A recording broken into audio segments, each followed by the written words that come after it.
and the others signed up to the Iran nuclear deal, which the US quit last year, to do more to keep the agreement alive. Foreign Minister Javad Zarif saying so far the international community has mainly made statements instead of saving the deal. Meanwhile, Germany saying it is resuming its military training mission in Iraq, 2 days after it suspended that operation when the U.S. warned of Iranian threats. Dave? Simon, there's something new out of the Mueller investigation that could give Democrats more fuel to claim possible obstruction of justice. Former National Security Advisor Michael Flynn says people connected to the Trump administration and Congress contacted him to talk about the Russia probe and his role in it.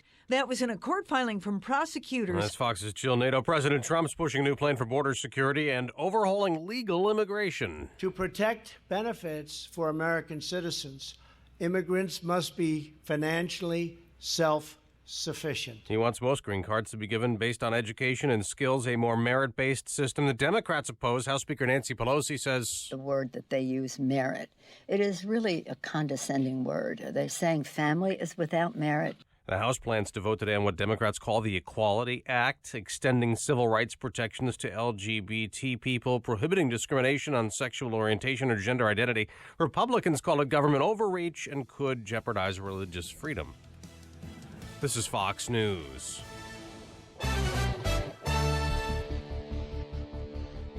In Chicago, 57 degrees. Had some light rain showers move through the area after early this morning.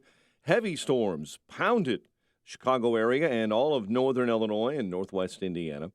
It's 5:02 on AM 560. The Answer. Good morning. I'm Mike Scott. Hundreds of ComEd customers are without power after those storms hit the Chicago area, dumping quarter-sized hail and wind gusts of up to 60 miles an hour through the region. Illinois House Republicans this morning maintaining their stance that the state can balance its budget next year without any tax hikes. Speaking yesterday, House Republican leader Jim Durkin said they have the money to balance the budget. His comments come after the state did collect $1.5 billion more than expected in income taxes last month. The 3 people charged in the brutal killing of a pregnant teen on Chicago's southwest side are due in bond court today. Police Superintendent Eddie Johnson called Marlon Ochoa Lopez's death disturbing to him. Words really cannot express how disgusting and thoroughly disturbing these allegations are. Clarissa Figueroa and her daughter were both charged with murder after Ochoa Lopez's body was found in a trash can Wednesday behind their home on West 77th Place. The elder Figueroa's boyfriend, Peter Boback, was charged with concealment of a homicide. A Chicago man on May 2nd was acquitted of murder and attempted murder in charges stemming from a 2017 shooting, but now has been charged in connection with a 2016 murder. Lamar Baker is being described by Cook County prosecutors as a street gang enforcer. He was charged yesterday with first-degree murder in the death of 37-year-old Arturo Pina. During a bond hearing, Assistant State's Attorney said the 20-year-old bragged on social media about gunning down Pina, even posting pictures of the dead man. The judge in that case ordered Baker held without bond. Chicago Alderman Proco Joe Moreno is being sued by his ex-girlfriend after she was arrested for driving a car that he reported stolen earlier this year. Lilia Rubar filed a defamation lawsuit yesterday claiming Moreno damaged her reputation. Moreno, meantime, has been charged with insurance fraud and obstruction of justice. Authorities are still trying to figure out what caused a fire that injured 4 children and an adult on Chicago's far south side. The blaze was reported at two homes last night in the first block of West 109th. Chicago Fire tells us there were no working smoke alarms in either building. Presidential candidate Pete Buttigieg is trying to drum up support for his 2020 presidential campaign in Chicago. South Bend mayor made a pitch to voters yesterday at the City Club. He also questioned Alabama's new abortion ban. 8 men are suing the Chicago Police Department after the city after being framed in drug cases, all tied to a corrupt ex-Chicago police sergeant Ronald Watts. Over 60 convictions linked to Watts have been overturned. Chicago-based Boeing says it is finished with its updates to the flight control software implicated in 2 deadly crashes involving its 737 MAX aircraft. Aviation regulators still have more questions about how pilots interact with the plane's controls. Boeing says it's trying to provide that information. The next major step is a certification flight with the FAA. Boeing saying Thursday that flight has not been scheduled. Cubs and Cardinals will travel over the pond to play each other next season. Multiple reports now say the 2 teams will play a regular season series in London in 2020. Major League Baseball will announce the dates of the series later this summer. It will be the first international series for the Cubs since they played the Mets in Japan in 2000. Defending champion Brooks Koepka is the leader after round 1 of the PGA Championship. Shot a course record 7 under 63 to lead by 1 shot at Bethpage. By the way, it's dumb to have the PGA in May, and golf doesn't need a playoff. Ryan Cordell had 2 RBI, including a game winner with a suicide squeeze. White Sox beat Blue Jays 4-2 at Guaranteed Rate Field. Eugenio Suarez drilled 2 RBI singles in the Reds' 4-2 win over the Cubs in Cincinnati. The Warriors come back from 15 down to beat the Trailblazers 114-111. Game 2 of the West NBA Finals in Oakland. And the Bruins are headed for the Stanley Cup Final, completing a 4-game sweep of the Carolina Hurricane. 5:07 is our time. We'll have a check of traffic and weather on the way next on AM 560. Larry Elder says the numbers don't lie. What's this? Economic news showing the jobs in April. 263,000 new hires in April. And I'm watching CNN and MSNBC hee-haw when the news came, and man, they look depressed. They do not want to give the man any credit. The Larry Elder Show. Weeknights at 7, right before Jay Sekulow at 9 on AM 560. The Answer. Thinking about life insurance? What if you could make one free phone call and learn your best price from nearly a dozen highly rated, price-competitive companies? Well, that's exactly what happens when you call SelectQuote Life.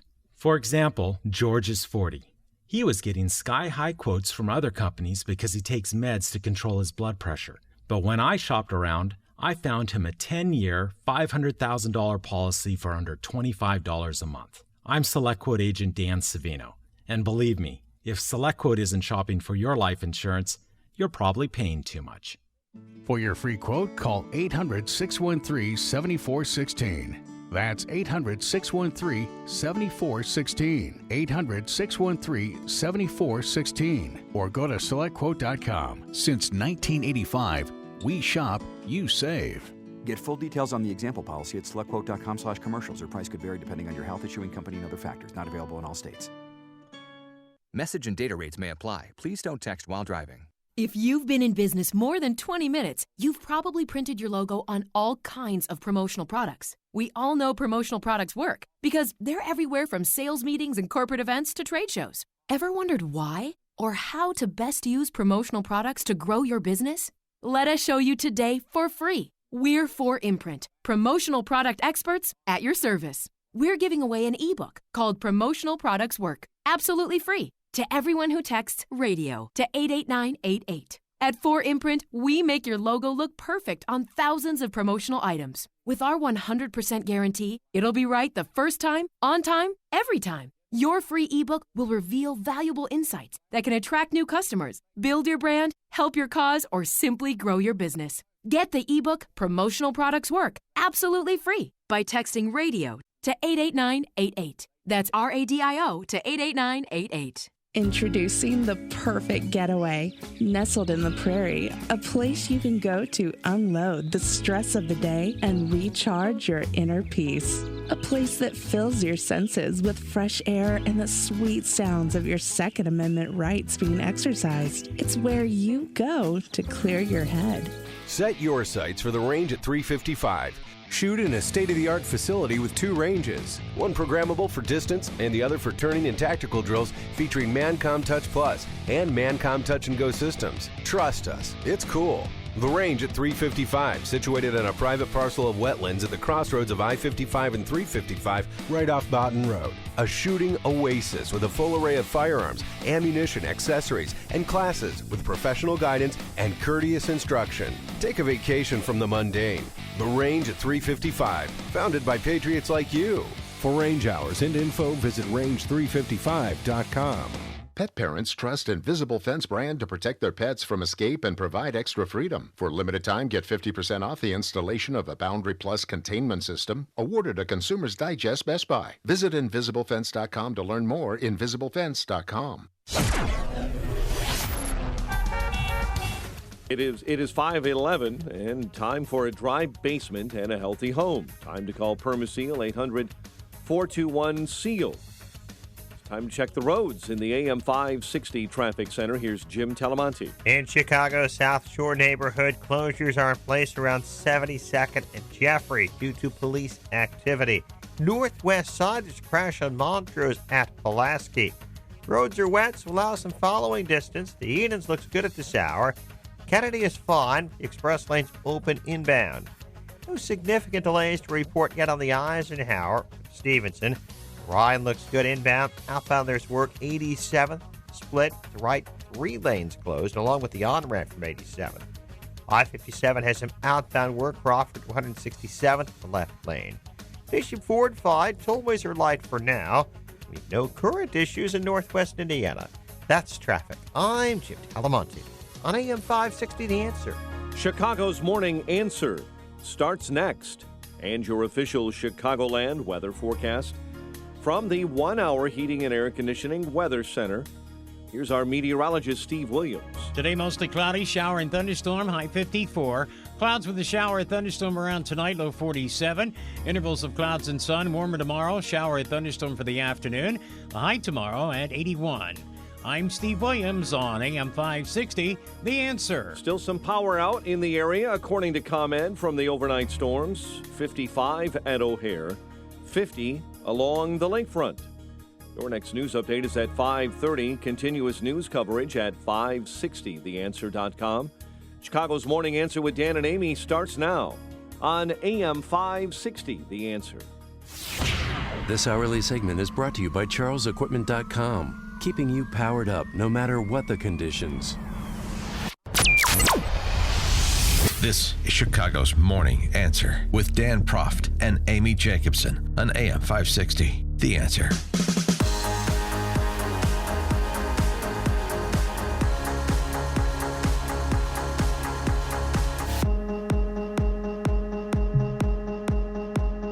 Good morning, Dan and Amy. And somebody smells like cigars this morning. Woo! Yeah. Wow, you're burning my eyeballs. How was the event? I took a shower. I'm sure you did, but That's if my you're jacket. if you're in a tent with a group of men smoking cigars all night. It wasn't just men. Oh, what, ladies were there? Yeah. Good. Well, how was the event? It was a great event. Thanks for everybody who came out to the Dennis Prager Smoker Bolingbrook Golf Club yesterday night. Is that what you call it, the Dennis Prager Smoker? Yeah, smoking Dennis Prager. Like smoking Joe Frazier. Like you roasted a pig. Oh, He's an yeah. intellectual knockout. All right. Great event, fun discussion, good questions from the audience. I was brilliant. Dennis was okay. No, it was great. Obviously, Prager is an intellectual giant, and so it's always fun to have him in Chicago. And we had a good time.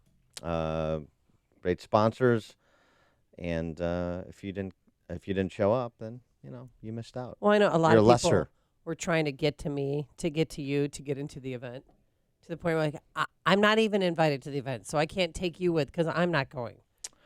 Well, there's always next year.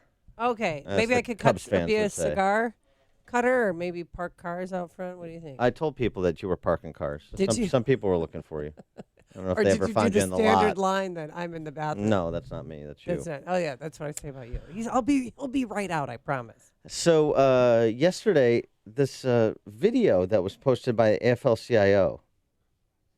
Are you ready for this? Literally calling on people to seize the means of production like this is 1970s Italy. I haven't seen it. When people today think of class in the United States, they typically envision a division based on income levels: lower class, middle class, and upper class. However, this analysis is largely incorrect. Class is actually determined by a person's relationship to or ownership of the means of production. The means of production being a factory, a plantation, a skyscraper, something that generates money and requires workers. Most people, like 90% of us, are working class and do not own the means of production. Damn. Instead, the vast majority of us have to find a buyer for the only commodity we have, which is our ability to perform labor. This is the working class. The job they perform is irrelevant. The unifying factor is that they sell their time and skills to members of the ownership class in return for the wages they need to live. Viewing class in its proper context allows us to present the argument that the middle class, frequently alluded to in conventional media and politics, is a fiction that deliberately obscures the relationship and conflict between workers and the owners of society. All members of the working class under capitalism are subject to the same conditions to constantly produce more for as little wage compensation as possible. It is these shared employment conditions across industries that provide a unifying experience for all workers, that make them all working class and not lower or middle class. Take it from a roofer, you're working class and we're in this fight together. The idea that a large percentage of people live as some sort of middle class, removed from the inherent conflict between workers and owners, is a fiction. For generations, it has been used by the rich in the media as a wedge to keep large sections of the working class from identifying as workers. The fiction of the middle class has outlived its usefulness in American political discourse, as workers around the country begin to realize the collective power they can wield as a unified working class. Go vote Democrat. The caption underneath this video and tweet, "We all need to seize the means of production," which is positively Marxist revolutionary. Seize the means of production. 312-642-5600, turnkey.pro answer line, 64636DA, turnkey.pro text line. A couple things that are sort of remarkable about that. One is that that guy does a terrible Mark Kunkel impersonation. We live in Chicago. Remember, he's the, for Right. those of you, this is sort of an inside baseball. Well, He narrated, I'm sorry? No, he worked for the Sun-Times. That's where a lot of people know him. Then he narrated that CNN Right. Chicago series, whatever that was. He does the, the gritty, gravelly, Chicago's a city you work hard and play hard. That's right. Nonsense.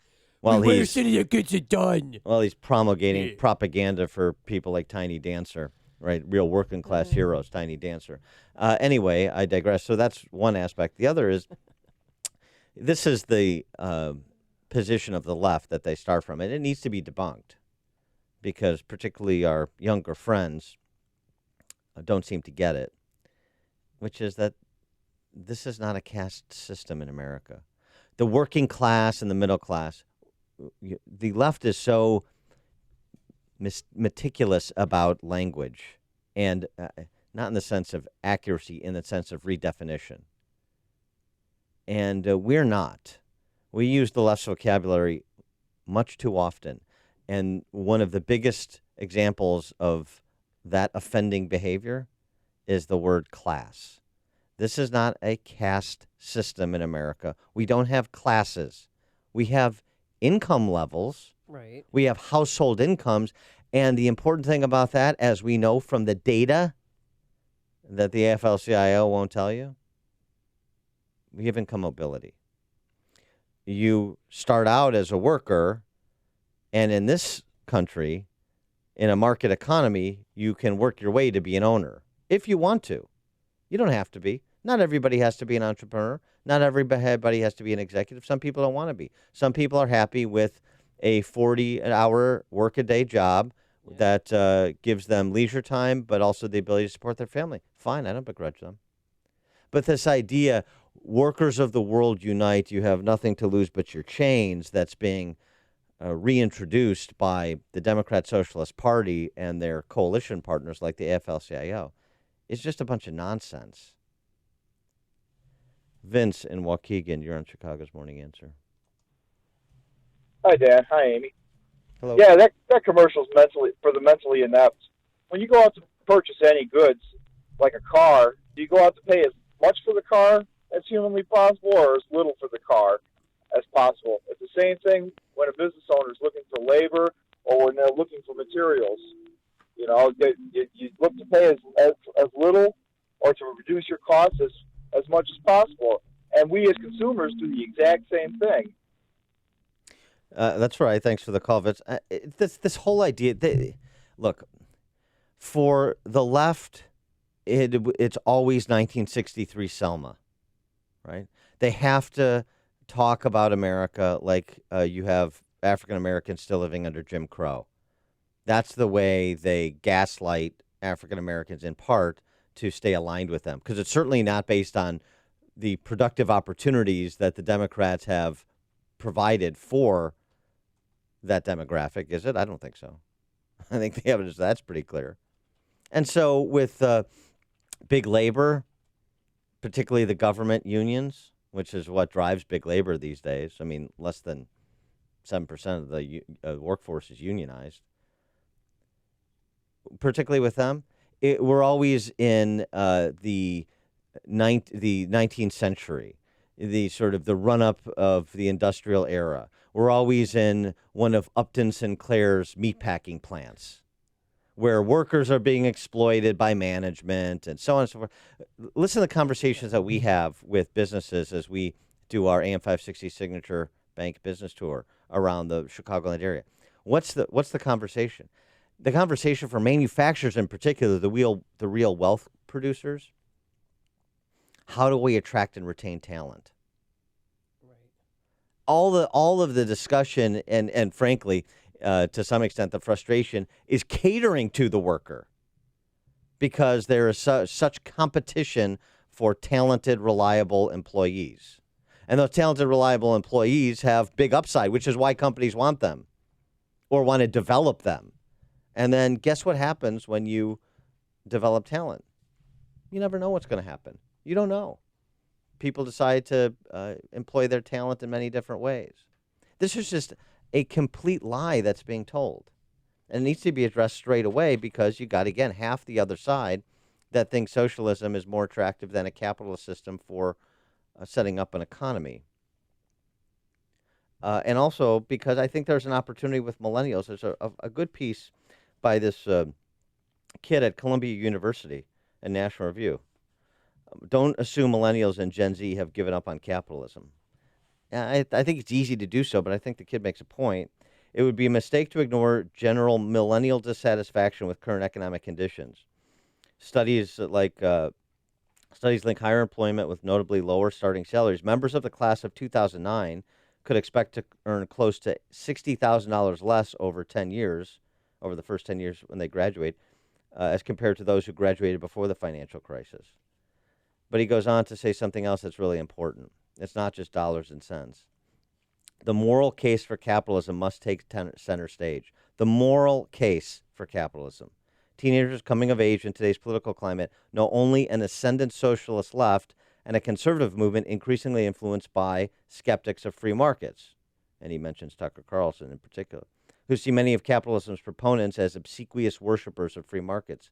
It's become clear that capitalism needs defenders from the left and the right, especially given that 3 in 10 18 to 24-year-olds, if they're 3 in 10 Republican 18 to 24-year-olds hold a positive view of socialism. So those statistics are dire, and I think Jimmy Quinn, this Columbia University student, is spot on when he talks about making the moral case for capitalism. Why, again, going back to language, do you think the tiny dancers and the other left-wing demagogues are always speaking in the vernacular of values, Chicago values, our values? You hear from the Democrat Socialist presidential candidates, too. It's always about values. Now, it's a misdirection play but that's what they use language to do. Misdirect from their actual policies, misdirect from their actual record. We need to start talking in values and stop talking in class. Mike in Plano, you're on Chicago's Morning Answer. Hey, Dan. I think the reason that they're doing this class warfare tactic is because beside the public sector unions, which have such a strong stranglehold on their employees, when you look at private sector unions, the number of people in that workforce, it's like 7%. I mean, they've fallen off the map as far as relevance. Like, my dad, he's working class, lower middle class. He does a service job. He has no need to join a union. Yeah, thanks for the call, Mike. I mean, the other thing, too, is some people don't have choices to join a union. Closed shops, Yeah, sure. closed shops. Although that's increasingly changing with the decision by the Supreme Court with respect to fair share dues, the Janus decision. But yes, that's right. And it's important to, I'm glad Mike made that point, distinguish between private sector unions, your trades people, and the public sector unions, because in the private sector, at least there's true adversarial collective bargaining between management and labor to drive a deal. In the public sector, it's a joke, which is why the founder of the AFL-CIO, ironically, George Meany, opposed public sector unionization. They're on both sides of the deal. They elect the management that they then pretend to negotiate with. Jim in Crown Point. Yeah, I'll tell you about unions. I used to work for a union. A guy there worked part-time 2 days. They made him pay full amount of union dues for 2 days. I negotiated more money than my union would get me. They came back and wanted me to pay more union dues based on the money I had. Unions don't go after the politicians, if you'll notice. They're hand in glove with politicians that are shaking everybody down. It's a joke. Thanks, Jim. Dan in Libertyville. Thanks for taking my call. I think this is a great topic, and I'm glad you brought it up. As a business owner who had worked for other companies, people don't understand what you can do in this country. You can't do anywhere else. Just start a business and invent something and create it and run with it. It's something that they take for granted, and they don't really understand how terrific this is. But people in other parts of the world come here to have that opportunity. We're not instilling this into our kids to understand that you, too, can create great things, run your own business, have your own freedom. I mean, shows like Shark Tank kind of exemplify it a little bit, but in the schools, they're not taught to be creative and be an entrepreneur and run your own business. They're taught to get a college degree and work for someone else. Yeah. Well said, Dan. Thanks for the call. Connect with Dan and Amy on the AM 560 The Answer mobile app. Just text the word app to 64636 to download the app today. Highland Park Ford Lincoln's in the house. Here's Alan Marty. For 30 years, we've been making people happy with incredible deals and service. We're the best Ford Lincoln dealers in town. Because making people happy makes us happy. No doubt. This is one happy place. Heck, we just break into dance all the time. We don't break into dance at the dealership. Sure we do. No, we really don't. We could. Come on, Marty, dance with me. The Highland Park Ford Lincoln Superstore. Call 1-800-984-9000 or go to alanmarty.com. Admit it. Okay, you're a lovely dancer. Thank you. This is Alan Marty. Deal with us. You don't want to mess with the IRS. They have the power to garnish your paycheck, levy your bank accounts, and even take your home or business. That's all true. But thankfully, they're offering a way out. The Fresh Start Initiative. If you qualify, you could save thousands. The experts at Optima Tax Relief will fight to get you the best possible tax settlement, and they have an A+ rating with the BBB. Call Optima for your free consultation. Call 800-410-6744. 800-410-6744. Optima Tax Relief. Hi, it's Amy Jacobson, and my good friend Mike Lindell, the MyPillow guy, has authorized me to make the best offer ever on radio, TV, or in store. For a limited time only, you can get a 2-pack of premium MyPillows for only $69.98. That's only $34.99 per pillow, the lowest price ever offered in the history of MyPillow.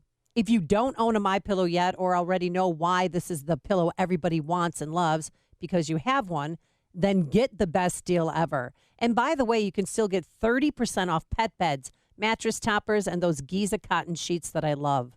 So act now to get this brand new, absolutely lowest price ever of 2 premium MyPillows for only $69.98.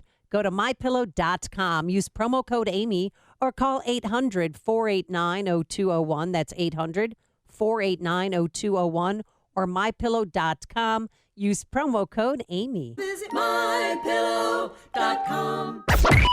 AM 560, The Answer. Email from our friend Ron in Berwyn. I started out as a wage earner and used those wages to build my own business in which I engaged in while I, at the same time, remaining a wage earner and union rep. How about that? In a free country with a free market, I was able to do that. What class, quote unquote, does that make me? In America, we can choose to do whatever we want to do. We're not trapped anywhere by anything but our own minds. Yes, well said, Ron. Coming up on Chicago's Morning Answer, did you hear it last night? Did you have it in your part of the Chicago area? Hell. Nose broken, roofs damaged. Did you guys have it in your... No. You slept through it? Or maybe you didn't have it. I hate talking about the weather. That's why I didn't You become don't wanna talk about a network affiliate newsreader. Yeah. I've lived there for 20 years. I've never had it so bad. Yeah. all right. But what else is coming up on Chicago's Morning Answer? Well, since this is not the Tom Skilling show, Yeah. we're going to focus on things like Proco Joe being accused of defamation. The hits keep on coming for Gropo Joe, and it couldn't happen to a more deserving recipient at 5:38. And I actually spoke to the car girl and the reason why he claims he did what he did. But first, let's get into the newsroom. Here's No, It Wasn't Love. I'll give you another chance, though. Here's Mike Scott. Cloudy and 55. House Speaker Nancy Pelosi says the president's new immigration plan is, in her words, dead on arrival and not serious. The manner in which the administration has gone forward undermines our humanitarianism as a country. House Republican leader Kevin McCarthy, however, calls the president's immigration reform plan a very good start. What the president's putting forward is it's not the complete immigration bill, but it's a very good start, and it's the base where people can work from. Also, the House is expected to vote today on a bill that it says would ban LGBTQ discrimination. Democrat bill would expand the landmark 1964 Civil Rights Bill. The White House playing down reports about a rift in the Trump administration over Iran. Press Secretary Sarah Sanders. Is that we'd like to see some behavioral change come from them. We're going to continue the maximum pressure, and that, as the president has said, if they take action, they're not going to like what he does in response. Sarah Sanders outside of the White House. 3 have escaped with minor injuries after a fighter jet crashes into a California warehouse. That came out of the top of it right over the freeway. I assume that was the pilot ejecting, and it hit the ground. Dan Garcia, driving on a nearby highway, saw the crash happen. The pilot, by the way, safely ejected from that plane. Hundreds of ComEd customers without power this morning after storms rolled through Chicago overnight and into this early morning. Yesterday's thunderstorms uprooted trees and dumped quarter-sized hail. Alderman Proco Joe Moreno being sued by his ex-girlfriend after she was arrested for driving a car he reported stolen earlier this year. And a former vice president, Ed Miller Coors, was sentenced to 42 months in prison for defrauding the brewer out of millions of dollars during David Coletti's decade-long scam. Defending champ Brooks Koepka is the leader after round 1 of the PGA Championship. White Sox beat the Blue Jays. Reds over the Cubs. 5:34 is our time. A check of traffic and weather is on the way next on AM 560. Sean Hannity thinks the president is dealing with more than he should. After never invoking executive privilege, after being the most cooperative with the Mueller investigation, and then 1.45 million documents, questions answered by the president, enough is enough.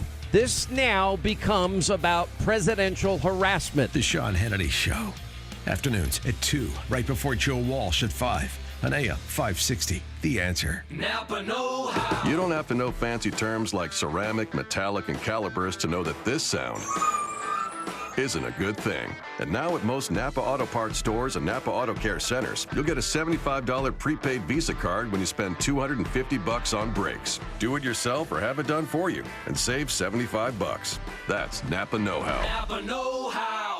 At participating Napa Auto Parts stores and Napa Auto Care centers. Exclusions apply. Offer ends 5/31/19.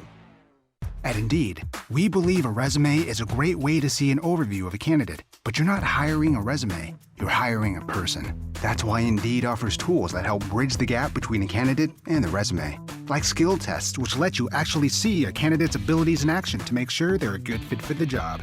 See beyond the resume with Indeed. Experience Indeed for yourself today and get a free sponsored job upgrade on your first posting at Indeed.com/promo. Terms and conditions apply. It was a brutally cold, harsh winter. Pothole season is bad. Guess what? Your commercial building parking lot took a beating too. Take care of it now to prevent further damage. Time to get a great parking lot. Great Parking Lots, a local company with decades of great parking lots for Chicagoland. Get a quote. This is Kevin Berquist. My company is SKC Construction, home of GreatParkingLots.com. Great Parking Lots. The name says it all. We make your parking lot great. Commercial parking lot seal coating and maintenance. Get a great parking lot. They use a special process that not only works well, but lasts longer. It's a great investment for your business or for your commercial building to have a great parking lot. It's the first impression for everyone in the building and people visiting the building. And you can do business with a company that shares your values. I guarantee you'll have a good experience. Check it out. GreatParkingLots.com. GreatParkingLots.com. GreatParkingLots.com. 536 in the AM 560 traffic center. Here's Jim. On Chicago's west side, there's a crash on Lake Street at Ogden Avenue. On the north side at Lakeview, Berry has been blocked off between Ashland, Paulina, or Mayfest. The expressway's traffic is building. Roads are wet. Allow some following distance. On Eisenhower, traffic's getting a little congested, approaching the Burn Circle downtown. Inbound Ryan, you've got a 2-minute delay from 18th into the circle. Stevenson, little congestion around Cicero. I-57 outbound, Crawford to 167th. There's work in the 2 left lanes, scheduled till 6 this morning. Station 40 inbound, just a little tight approaching the Verge. Traffic's a bit lighter than usual. Tollways are okay right now, and Northwest Indiana looks great. That's traffic. I'm Jim Talamonte on AM 560 The Answer. Chicago's Morning Answer continues next. Your official Chicagoland weather forecast from the 1-hour heating and air conditioning weather center. Cloudy, showers, maybe a thunderstorm. Much cooler today. High only of 54. Currently 55. Next news coming up at 6, and Chicago's Morning Answer with Dan and Amy continues next on AM 560 The Answer. Watch today's show live right now on the Income Store live video stream at 560theanswer.com. Listen to podcasts of Joe Walsh and Chicago's Morning Answer with Dan Proft and Amy Jacobson on the AM 560 mobile app. Download it today at 560theanswer.com/mobile.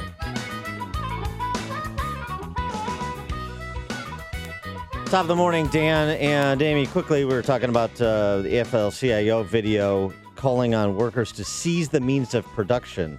Yeah, it's so crazy. And they put this out on Facebook, this video? They posted it. I saw it on Twitter. But, yeah, look at... Well, whatever, social media. Right, social media. We're not so far removed from this. I mentioned, what is this, 1970s Italy. I mean, that really happened. A country, beset by workers seizing factories like Fiat, which basically was Italy. Right. So, it's a precarious place. I mean, perhaps you can count on the young people not to have the energy or interest in pulling themselves away from their screens to actually go seize manufacturing facilities or something. Yeah. But I mean, just speaking in that parlance is remarkable. Well, it's very odd behavior. What's the end game for them? I mean, why do it? Power. Ed in Oak Brook, you're on Chicago's Morning Answer. Yeah, you played that clip, and I couldn't help but remember reading a book in, I think it was high school, called Animal Farm. Yes. And I don't know if it's banned today or not, because I'm sure the liberals don't want it out there.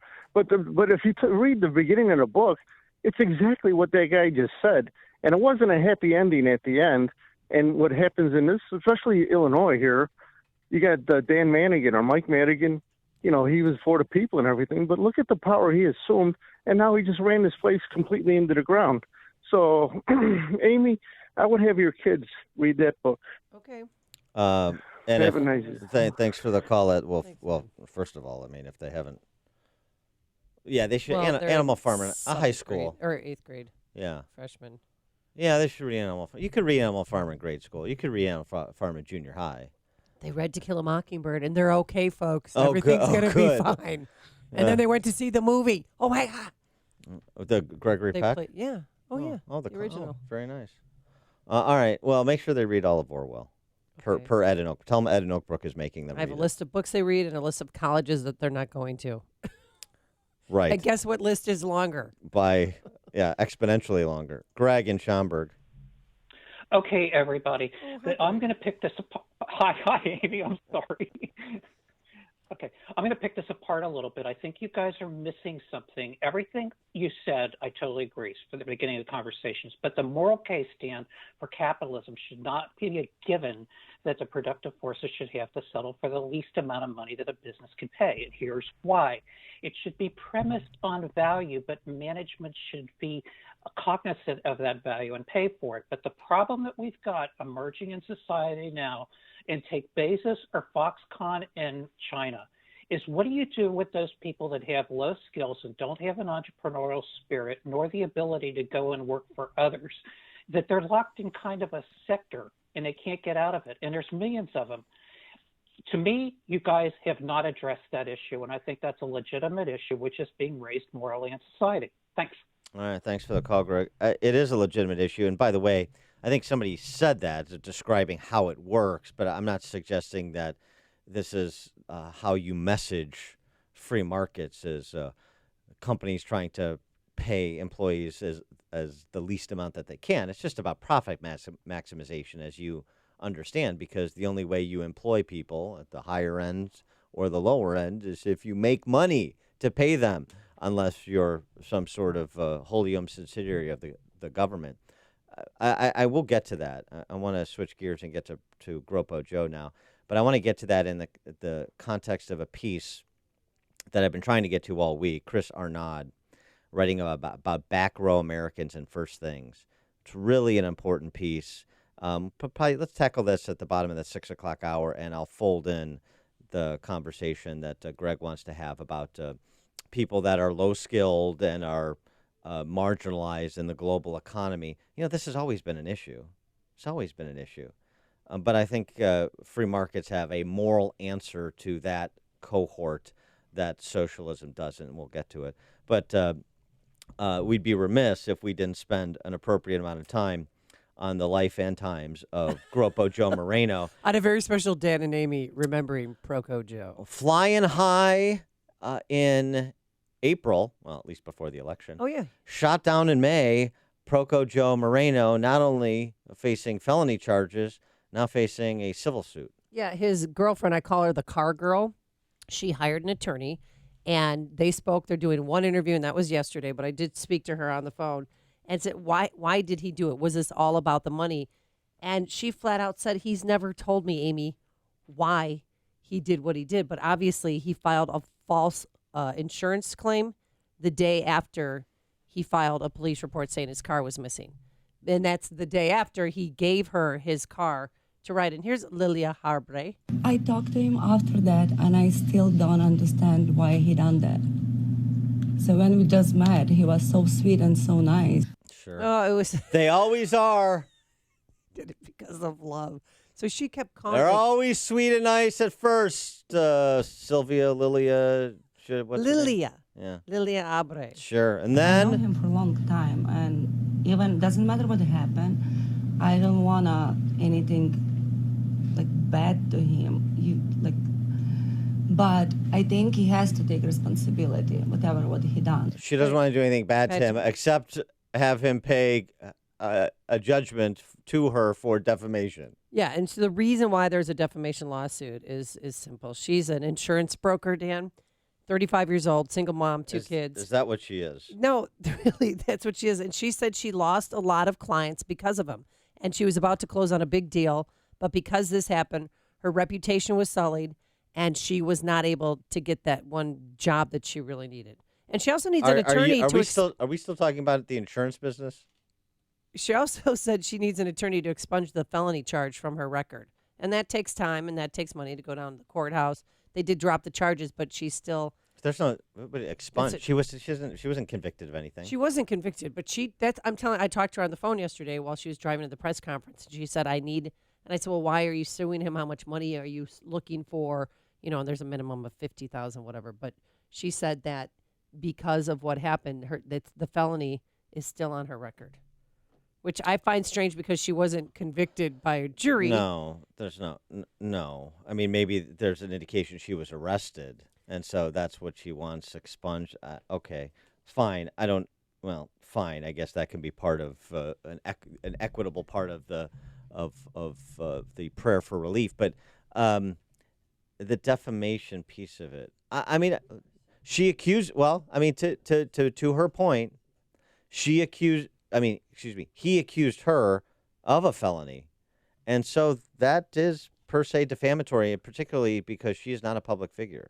No, she's not. But she says now that she is one, and people stop her on the street and people recognize her. No, they don't. And she doesn't like the attention. They do not. They absolutely do not. I understand. I will tell you this. She looks a lot different in her picture than she did at the press conference yesterday. The only way people stop her on the street, and goes for the same thing as Gropo Joe, is if she introduces herself and says, I'm the girl that Proco Joe had improperly arrested. That's why Proco Joe has to announce himself when he goes to bars so people know who this little pipsqueak is. But I mean, the arrogance of him, though, can you imagine? So he texted her. He gave her the car, texted her, please don't smoke in my car. Hours later, called police, said the car was stolen from the street. And then 2 hours later, called the insurance company, said the car was stolen. It was in my garage with the key in the ignition, and I left the garage door open. Or somebody came, people reprogram garage door openers. And that he told his State Farm insurance broker that somebody could have reprogrammed the garage door to open up his garage door and steal his car. I mean, he's out of his mind. He can't even keep his lies straight. But she did cry, Dan, yesterday when she found out that he was arrested and that he had to spend the night in jail. She doesn't want him to go to prison. Tears of happiness. She thought that was enough. He never told me clearly what is the reason why he do that, why he done that. He's just like, seriously, when I ask him, he's like, give me a second, give me a minute. You know what? Let me go through election. I will explain everything to you. I will fix everything. And he kept saying, after the election, I'll explain why I did what I did. After the election. Yeah, but then something happened on the way to his reelection. He slipped out of Banana Boy. That Daniel Espada goof is now the alderman. Here's her attorney. We filed this lawsuit because he lied. Yeah. Oh, he did lie. That's very well documented, the lie. And he's also an arrogant prick. And he is. That is not actionable, but okay. Well, yeah, think about it. I know he is. At the Gay Pride Parade with his staff, take everybody, hey, guys, everyone take off your shirts. Who's got better abs than this guy? I mean, that is what he did. So then he had this sexual harassment. What does that have to do with defamation? No, I'm just talking about the creep factor. Okay? Oh, he's slime. Disgusting. Oh, I know. Yes, I know. That is and well they established. voted him in time after time, but this time the voters woke up. They were woke, as people say now. I hate that word. And they decided to go with Banana Boy. Well, maybe some lovely insurance agents will also learn a lesson about dating these scumbag Chicago politicians. Yeah, ladies, you've been warned. Verlon on the south side. I want to get down to the nitty-gritty. All right. Dan, maybe you can help me with this. Sure. Where do these politicians go to find these foreign knockouts? Yeah, with Craigslist eliminating their prostitution page, I'm not sure exactly, Verlon. Thanks for the call. Appreciate it. No, she met him at a bar. Mm-hmm. Yeah. She did. That's what she said. She met him at a bar, and he's lovely. She enjoyed her time with him. They went on a few dates, but great she cover said story. She has not seen him since this incident, since the car incident. They're not going to get back together? They're not going to get back together. So And first, she said she wasn't attracted to him because he was an alderman. She was attracted to him because of his personality. Oh, yeah. I really got into this with her yesterday. No It was like question. a counseling session. oh, he's charismatic. He's wonderful. Good look. He works out. He's smart. He's got abs. He's smart like Fredo. So let's see. We lost this week. Just going to the tally board there. We lost Hunter Biden and his brother's widow. We lost Ben Zobrist and Khaleesi, and now Gropo Joe and his insurance agent girlfriend. Well, since she is an insurance agent, I had to ask, were you part of this fraud? Were you going to get a kickback? You know, you take the car, he pretends it's stolen, he gets a $30,000 check. Were you going to get any of that? She said, absolutely not. Oh, no. He just gave me the car because I needed it to drive my kids around.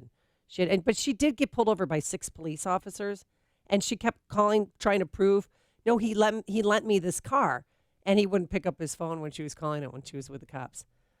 Real nice guy. I'll tell and then you, she had to boy. spend the night in jail. No good deed goes unpunished, huh, Gropo Joe? All you're trying to do is help out a poor, struggling single mom insurance agent, and now you're going to be financially ruined and possibly ruined. Well, No, he's politically he's going ruined. to go to jail. He And, should. yeah, possibly put in a can, which actually is, frankly, where he belongs. Gropo Joe in a can. I like that.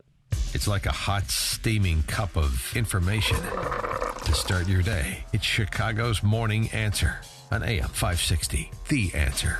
Want to win a free mortgage payment? That's right, a free mortgage payment like our April winners, Lyle Ann and Richard from Highland Park? Then you need to enter Team Hochberg's free mortgage payment sweepstakes. If you own a primary residence in Illinois, Wisconsin, Indiana, Michigan, or Iowa, Team Hochberg wants to pay your mortgage. I'm not kidding. Team Hochberg wants to pay your mortgage. Entry is free, and you can't win a free mortgage payment like Lyle Ann and Richard from Highland Park did if you don't register at 56davidwin.com. What are you waiting for? Register now to win a free mortgage payment at 56davidwin.com. If you want to work with a lender who wants to pay your mortgage like we did for Lyle Ann and Richard from Highland Park, call Team Hochberg now at 855-56David or visit 56davidwin.com. Team Hochberg has helped thousands of AM 560 listeners, but we can't help you win a free mortgage payment if you don't enter the sweepstakes at 56davidwin.com. Homeside Financial Equal Housing Lender, NMLS 1124061.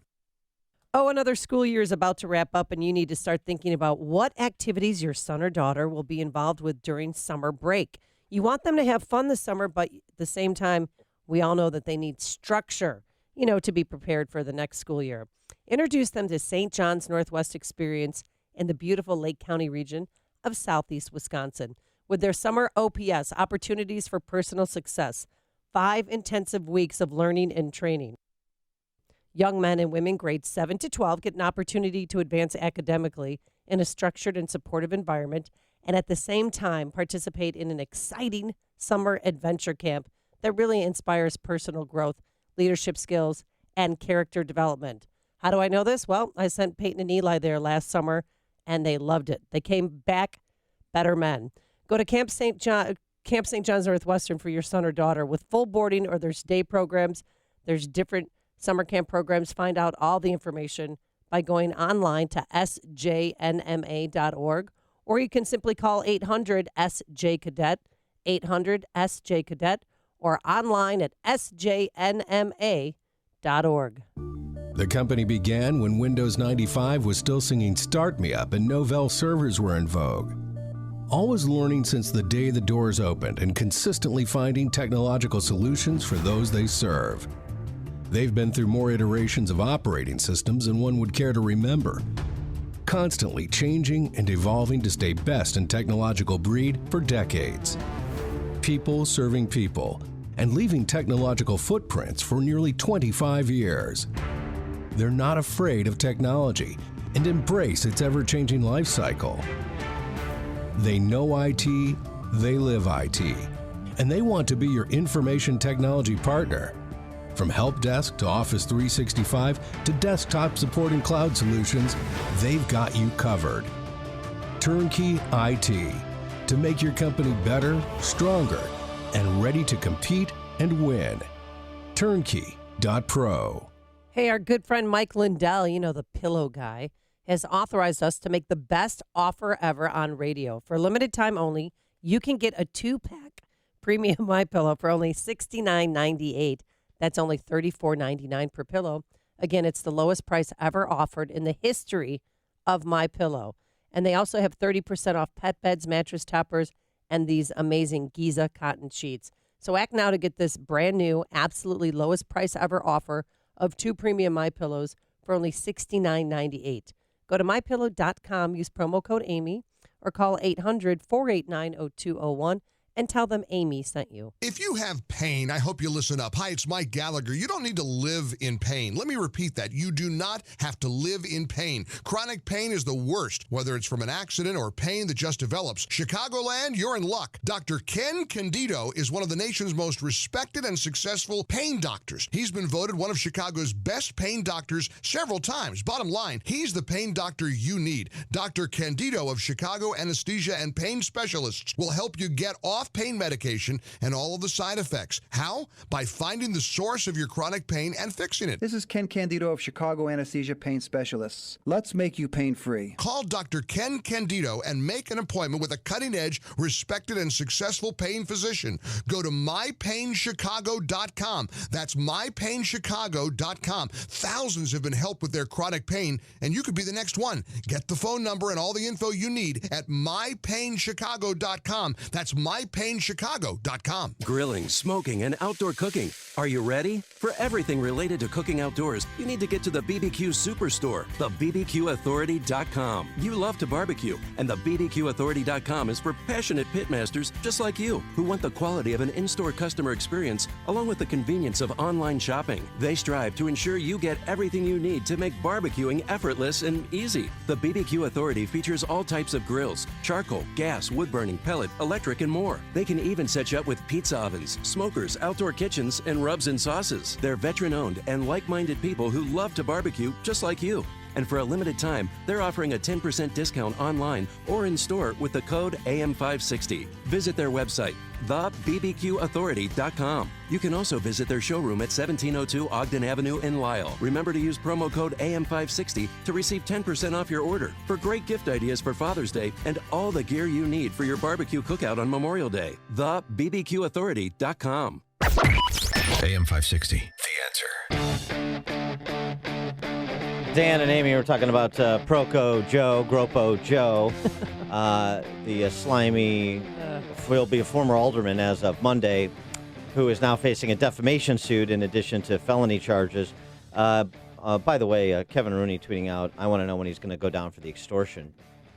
I do too. Why did the feds, are they still investigating that? I don't know, but those should be federal charges. That's exactly right. So he should be facing state and federal felony charges on unrelated matters.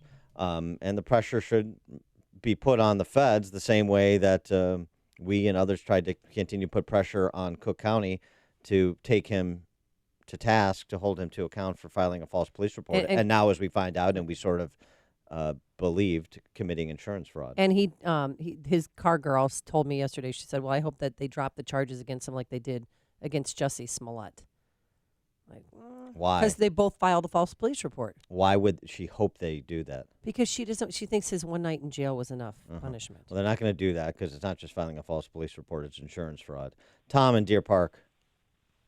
Yeah, good morning. As usual, you two do a great job covering the story and elucidating for the listeners exactly what's going on. You know, and I'd never heard much of Proco until you guys have talked about him in the past, but he got his mugshot in the paper, and looking at his nose, it looks like he's a guy that's been around a few times, probably can give it and take a little bit in the scrap. So now that he's out of a job, I can't help but wonder, you know, with this, the car girl, Amy, maybe Proco Joe would be a good thing for him to do, would be maybe the guy to be the driver and carry the boombox around and collect the money. I don't know. Boombox. You're dating yourself, Tom, but yes, I like it. Thanks for the call. Proco, he would look good in like a velour warm-up suit and a lot of gold. I could see that. Coming up on Chicago's Morning Answer. The long-awaited addressing of Uber, the story you've been trying to get to all week. Oh, yeah. Don't talk to me while I'm driving. Turning off your Uber driver at 6:06. But first, let's head into the newsroom. Here's Mike Scott. 3 charged in the brutal killing of a pregnant Chicago teen. WIND Chicago News Time, 6 o'clock. He's still under threat to be held in contempt of Congress. I'm Dave Anthony, Fox News. We should be worried about whether government officials abuse their power and put their thumb on the scale. Attorney General Barr telling Fox as he probes the origins of the Trump-Russia investigation, the answers he's getting are inadequate. Democrats say what he's given them is inadequate. They keep demanding the full, unredacted Mueller report. There's something new out of the special counsel investigation. Trump critics who claim there's been obstruction of justice might pay close attention to. Fox's Rachel Sutherland, live in Washington. Dave, parts of the Mueller report relating to former White House National Security Advisor Michael Flynn could soon be made public under a ruling by U.S. District Court Judge Emmett Sullivan in a response to a motion filed by the Washington Post. This is the first time a federal judge has ordered the Justice Department to release parts of the report that have been under wraps. Under the ruling, the information reported to be a transcript of a phone call between Flynn and a Russian ambassador would be posted to a public website by May 31st. Dave? Rachel, Congress will get a full briefing from the Trump administration next Tuesday about the reported threats from Iran, leading to worry about a conflict. President Trump just tweeted a message to all the people illegally coming into the U.S. Don't make yourselves too comfortable. You'll be leaving soon, removed from the country. This as the president pushes a new legal immigration plan, wanting most green cards to be given out on a merit basis based on education and skills. Democrats called a non-starter. House Speaker Nancy Pelosi. Are they saying most of the people who have ever come to the United States in the history of our country are without merit because they don't have an engineering degree? The president's plan would also improve border security. Grumpy Cat has died. The little feline whose face went viral online. Yeah, everyone's always asking what makes her grumpy. That's her owner, Tabitha Bundesen, whose Grumpy Cat had 1.5 million followers on Twitter. This is Fox News. Clouds, 55 degrees. 6:02 is our time on AM 560, The Answer, and good morning. I'm Mike Scott. There is a hearing scheduled this morning in Chicago to hear a request to appoint a special prosecutor to investigate the decision to drop charges against Jussie Smollett. Retired state appellate judge Sheila O'Brien filed that petition for a special prosecutor. That after the office of Cook County State's Attorney Kim Foxx decided to dismiss charges out of hand. Hundreds of ComEd customers are still without power this morning after storms rolled through the Chicago area yesterday. Most of the outages in the western suburbs, uprooting trees, dumping quarter-sized hail, and wind gusts of up to 60 miles an hour. 3 are charged in the brutal killing of a pregnant teen on the southwest side. They're due in bond court today. Police Superintendent Eddie Johnson called Marlon Ochoa Lopez's death disturbing to him. Words really cannot express how disgusting and thoroughly disturbing these allegations are. Clarissa Figueroa and her daughter Desiree both charged with murder. The elder Figueroa's boyfriend, Peter Bobak, charged with concealment. Presidential candidate Pete Buttigieg drumming up support for his 2020 campaign here in Chicago. See in Alabama that if someone is raped and she seeks an abortion, the doctor who treats her will be penalized with a longer prison term than her rapist. Makes me question whether the discussion about freedom in this country has gone off the rails. The South Bend mayor made his pitch yesterday at the City Club. No one hurt after a brush fire burns through about 50 acres of forest preserve land in Palatine. And the Cubs and Cardinals will apparently travel over the pond to play each other next season.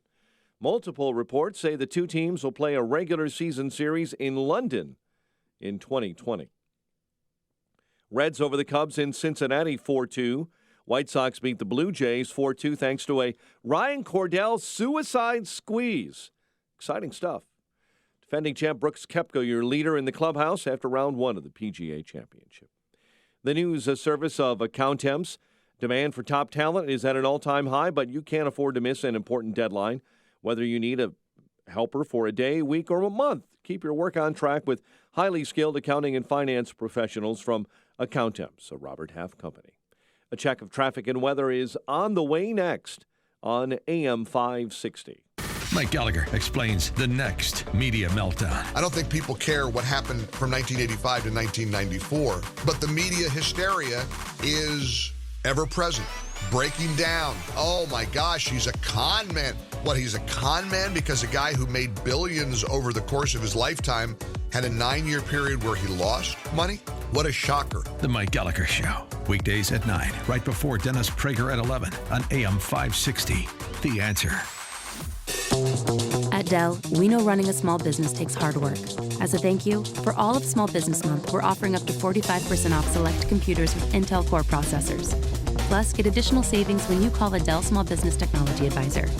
Call 877-BUY-DELL today. That's 877-BUY-DELL. Additional savings valid May 6th through 30th at 8 a.m. Eastern on select computers from customer calls Dell. Excludes Dell Canvas, PowerEdge T30, and select order codes.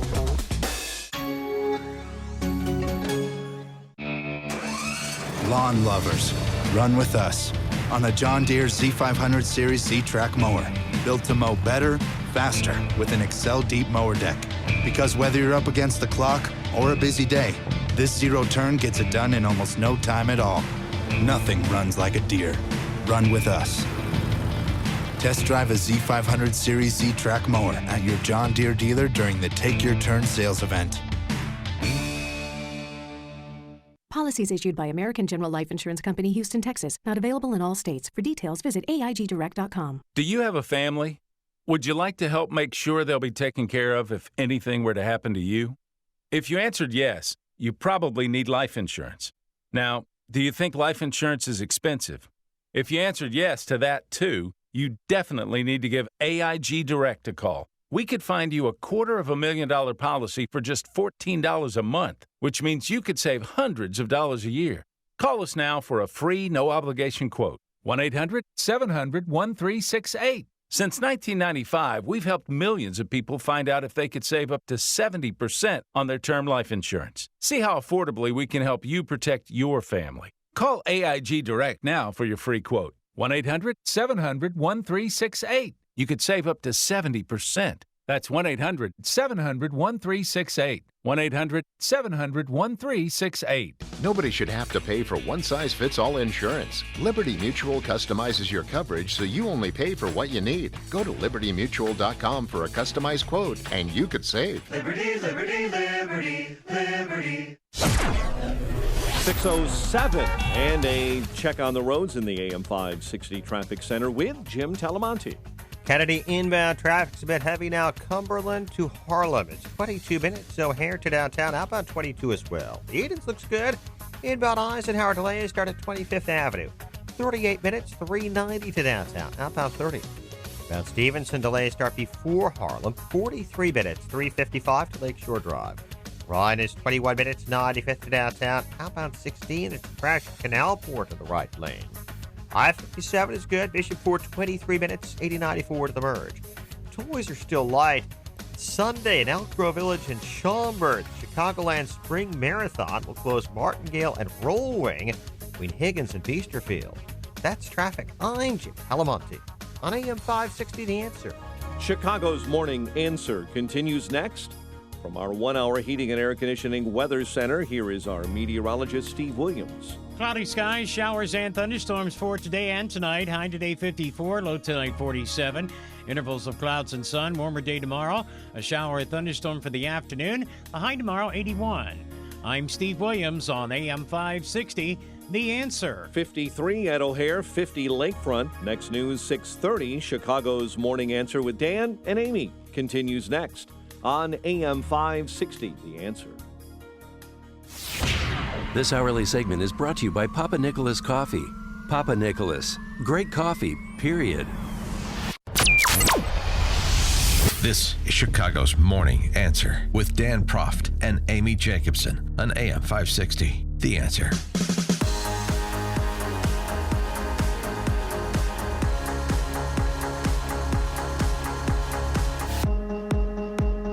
Top of the morning, Dan and Amy. How was your Uber score? 312-642-5600, turnkey.pro answer line. 64636DA, turnkey.pro text line. In the wake of the one-day walkout, Uber and Lyft last week for higher wages. Yeah, did you better notice, splits? There were still tons of Uber drivers, and I looked on my Uber app because I was going to order just to see if they're around. There were plenty of cars. Scabs. No, they were the real Uber drivers and Lyft drivers. That was a Yeah, joke. Of course. I mean, please. So there's new features always coming online with these innovative companies to make your experience better, and you've got a handle on one of them. Well, yeah, it's called the quiet mode feature. It was announced the other day, and it's a new app setting available only to Uber Black users right now, but it's an option to set the temperature in your car, to request luggage or extra time getting to your car, but it also has a feature of a do not talk. It tells the driver to be quiet, that you do not want to have any conversation with your driver, which I think is just snotty, and that you have to pay extra for it, though.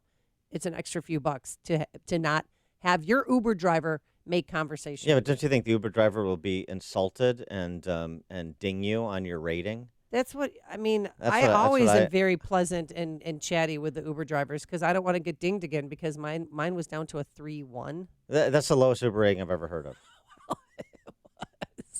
Why? Don't make me feel bad. Well, it don't is. Uber rating shame It's me not over even close. there. No, I mean, I don't think I've ever heard of anybody like under 4 or 5.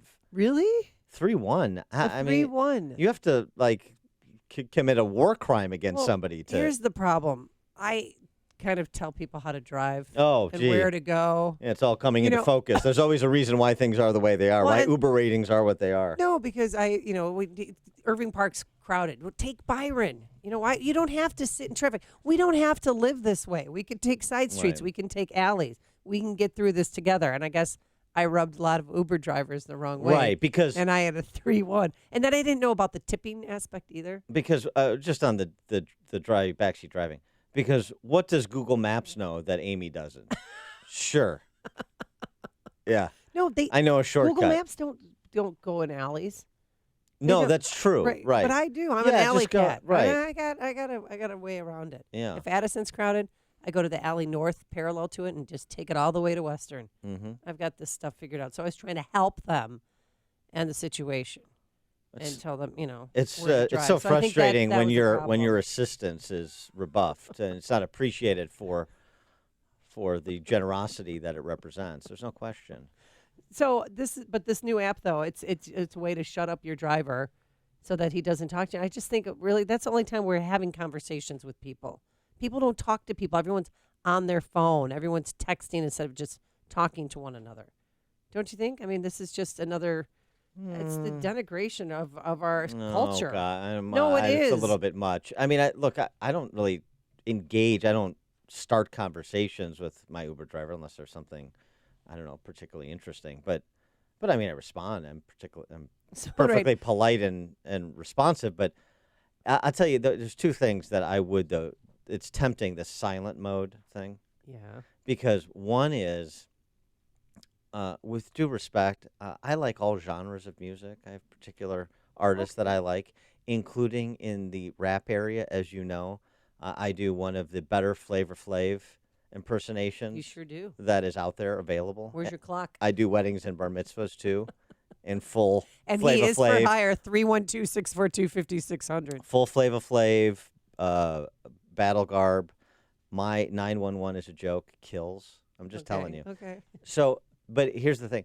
When I get into a car and you've got some rap music, particularly when there's like unbelievably explicit lyrics blaring, and in part, and I'm trying to make a call too on top of it, and I say, could you turn that down a little bit? And they literally turn it down just a little bit. Just a little bit. And I say, There you go. that's a good example. Could you Please turn that down. Could you? Please. Yeah. Yeah, that's a good example of what I'm talking about. Yeah. Yeah. So that's one thing. And the other thing is when Vlad in the driver's seat there has got the hands free and he's delivering launch codes or something to some faraway place. I got a problem with that too. I hate that. I don't need to hear their conversation. So in that aspect, I do want to turn them down and shut them up. Because with this app, they not only are not talking to you, but they cannot use their phone to carry out a conversation and talk about recipes. I thought that they're exchanging recipes when they're talking on the phone. and What making happens codes. if they do? What if they? Do they get some kind of electric shock? What happens? No, I don't. Maybe they don't get the money that they're owed because you have to pay extra for this. To have that app to turn down your driver, to make your driver be quiet. It's a good incentive. Here's a way to make a little bit more money is to shut your up, mouth. or at least buy people who want you to shut up. One Uber rider said, "At the end of the day, I want to keep my Uber ride what it is: a simple exchange of goods and services." Yeah, that's what it is. I want to hear people's problems. Yeah. Talking on the phone. We don't One have to- guy was crying with his girlfriend. His girlfriend broke up with him. And I'm like, suck it up. You know, girls are like a bus. Another one will come along every 10 minutes. Don't worry, buddy. You're going to get through this. Look, I really loved her. I thought she was the one. I felt like a counselor. as I say, And then my Uber rating dropped. As I say all the time, look, we don't have to be friends. Oh. It's fine. It's fine. We don't have to be friends. Just say that phrase to yourself a few times and then apply it in real life. 312-642-5600 is our turnkey.pro answer line. 64636. Type in DA, then a quick comment. All right, let's hear a story from the front. Former Uber driver Tony from Downers Grove. That's right, Dan. I had to do it for 9 months in between sales jobs. Amy, you're one of the worst nightmares. Yeah. Go this way, go that way. Yeah, and then there's more delay. There's more delay. Totally. And then they yell at you because they're late. Well, you told me to go this way. Yeah, totally. Well, I don't. Do it. They all do it. To- I can't tell you how many ass hats I've picked up. But you know what? You don't want to talk in my car? Don't talk. Yeah. Just don't bring your fried chicken in my car and start eating it. Well, how many people? I mean, do people That's bring a good, lot too. of food, though, into your car? Oh, I had people bring in food. I had some guy, he ate chicken in the car, and he dropped chicken bones on the mat. He walked out. I didn't know until later on. Ew. I'm like, are you kidding me? So disrespectful. Yeah. So I just started telling people no eating in the car. Yeah. But Well, you now- pick up all types of people. It's interesting. Oh, All right, I have Tony, no doubt. Do we rate your job? Yeah. What do Right, you mean? wait, Do we? do- Of course you do. Have you ever Yeah, taken of an course you- Uber? But that's Oh, that's right. that's part of the problem, though. Why That's is that part a of the problem. Is as an Uber driver, you have no control over the ratings you receive. You can do the best job possible, and there might just be some person that is just naturally Well, having yeah. a bad day. Yeah, but that happens to me too. I can be the most demure, responsible passenger, respectful passenger, and I got a 4.85. I should be getting Show fives. off. I should be getting fives across the board. There's no call for that. Yeah, yeah, and Dad, I bet you're a real five in the car. Thank you very much. And you I don't appreciate that. eat fried chicken and leave the bones on No. the mat. That's so gross. No, Because then they're, their greasy hands, they touch the doors and. yeah, we could see how that would play itself out. Sure. Robert in Oak Brook. Yeah, I really would have liked to talk to your last caller. If I have a 2015 car with my insurance, with all my costs, I'm going to figure somewhere around $700 a month with proper insurance to be an Uber driver. How do you make money? Now, remember, going back to your first half hour, in Chicago, you used to have a medallion that cost $400,000 bucks. Oh yeah. Well, nobody cared about those people They now. can't sell 'cause those medallions things. are worthless. So, how does an Uber driver make any money? Basically, when you use Uber, you're taking your life into someone else's hands, and he doesn't have to be drug tested. You don't know if he's drunk. You don't know if he's on drugs. You don't know anything about it. You don't even know if his car has brakes. Yeah, that's well. I mean, that's the whole realm of the Uber driver. Now, my brother takes the upgraded Uber, which That's gives you a better Uber car. the black car. Yeah. Yeah. Right. So, and again, I don't know how these guys make money. Well, Well, somebody's got to be making money because they're. Thanks for the call, Robert. So here's the thing. Let's just numbers. Average about $18.40 an hour. So that's about $3,000 a month. So I mean, and that's 40 hours a week if you work 40 hours a week. So that's doing it full time. But a lot of people obviously are not. They're doing it part time as a side hustle. Okay, so you can make a little bit of money. Also, I think they should add more features on the driver side too. I'll take less money if you shut up in my car. I'll take less money if you don't eat in So my your car. choices are quiet preferred, happy to chat, or no preference. And the driver knows what mood you're in before he arrives at your place and picks you up. I mean, really? It's so it's a little weird. Overregulated. That's I don't know. It's a little ex machina for me, but yeah, I appreciate what they're doing, giving you more options. Are you happy to chat today, Dan? Making the relationship between human beings even more superficial and antiseptic than it already is, which of course I appreciate. Mike on the north side. Good morning. Thanks for taking my call. I'm sick and tired of not only these whining Uber customers, but these whining Uber drivers. They came in unregulated, unwashed, unbathed, destroyed the cab industry.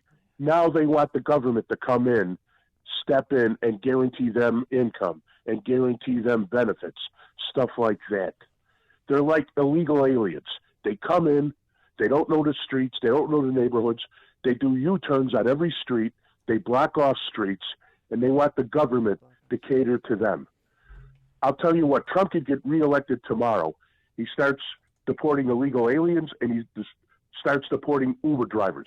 Go back to Michigan or Indiana or Wisconsin, wherever you come from. I see them driving with plates South Carolina. They sleep in their cars. They're practically homeless. Get out of here. We don't want you in Chicago. Okay, thanks for the call, Mike.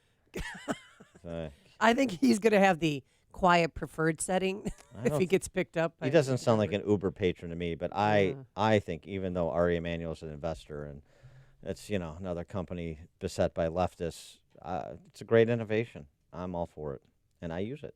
Jeff and Berwyn. Greetings, Dan and Amy. I've been a part-time Uber driver, mainly on the weekends, almost 3 years now. Yeah. And it's the single best part-time job you could ever have, okay? These people say it, that the caller before this last one, he had no idea what he's talking about. You're fully covered by Uber insurance from the moment you accept a ride until the passenger gets out of the car. And then you're also covered by not quite as much insurance from while you're online but haven't got a ride yet, okay? Your private insurance doesn't count. Because that's for legal reasons, all right? I gross about $25 an hour on the weekends, more during the summer months. And because I drive a Lexus SUV and only get 14 miles a gallon, it nets out to about $21 an hour. And it's the best. So I don't know, and I can see where certain riders have a problem with certain Uber drivers, because when I've been in the hub waiting to talk face-to-face with an Uber person, some of these people, they're losers. They dress like slobs. They need at least a haircut, and they haven't had a shave in a week. I mean, they're so unprofessional. And I get tipped about 1 out of every 4 rides. For example, I drove Tuesday during the middle of the day because I was bored, because I'm retired, okay? I did 6 trips. I got $3 tips out of those 6 trips. Now, they don't have to tip you. Right. And they usually don't until they leave the car and it's later on, unlike a cab where you're kind of felt, right, imposed on. So it's the single best part-time job because you start when you want, you stop when you want, you don't take orders from any money, and you make good walking around money. Now, if you're trying to earn a living doing it, well, you're not going to make that during the week. It's just not there to do. Get a real job, okay? And I've got a 4.97 rating from my riders with almost 6,000 trips. Stop showing off, Jeff. You're shaming. I have 5.85. No, Jeff, thanks for the call. It's very interesting. The other aspect of it, too, that Robert brought up that I want to get to, I'm glad Jeff brought up the insurance piece of it. There's been some very high-profile stories of Uber drivers committing crimes against their riders. Yeah. And that's purposeful. And the incidence of reports of criminal activity by Uber drivers is no more prevalent than taxi drivers.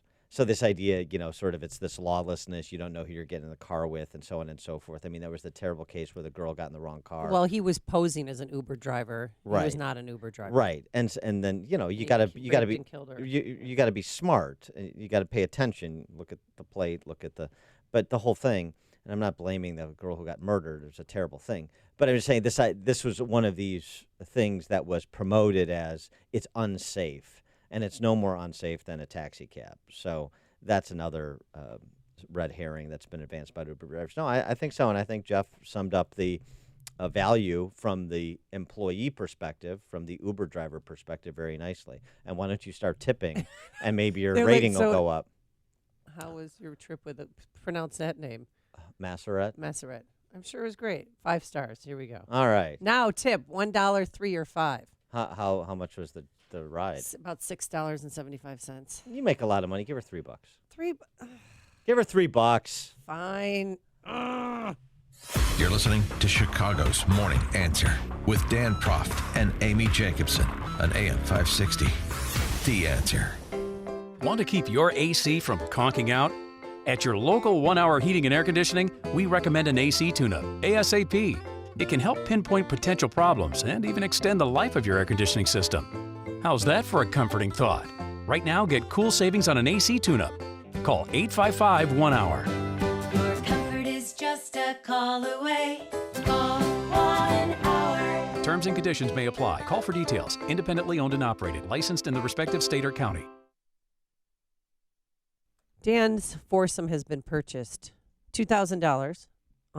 And that's a great deal because if you go to our golf outing, which is going to be Monday, June 24th at the Mistwood Golf Club in Romeoville, if you buy a foursome, Joe Walsh is still for sale. Who wants Joe Walsh for $2,000? We will give you 25 60-second commercials to promote your business. But guess what? You don't have to be a business owner or make the marketing decisions in your company to golf with us on Monday, June 24th at the Mistwood Golf Club. Anyone can join us. Call 312-363-6680 to reserve your foursome or your twosome. Again, that's 312-363-6680. And again, anyone can join us for a great day of golf. Proceeds from the event will benefit the 100 clubs of Chicago, DuPage, and Will counties. What they do is provide financial and educational assistance to the families of fallen first responders. They need our help. It's a win-win. Enjoy a wonderful day of golf with Dan and me and Joe Walsh. And then you can be helping the 100 Club as well. And if you're a business owner, again, we have the Business Benefactor Program. A foursome is $1,196. And we give you 25 60-second commercials to promote your business right here on AM 560, The Answer.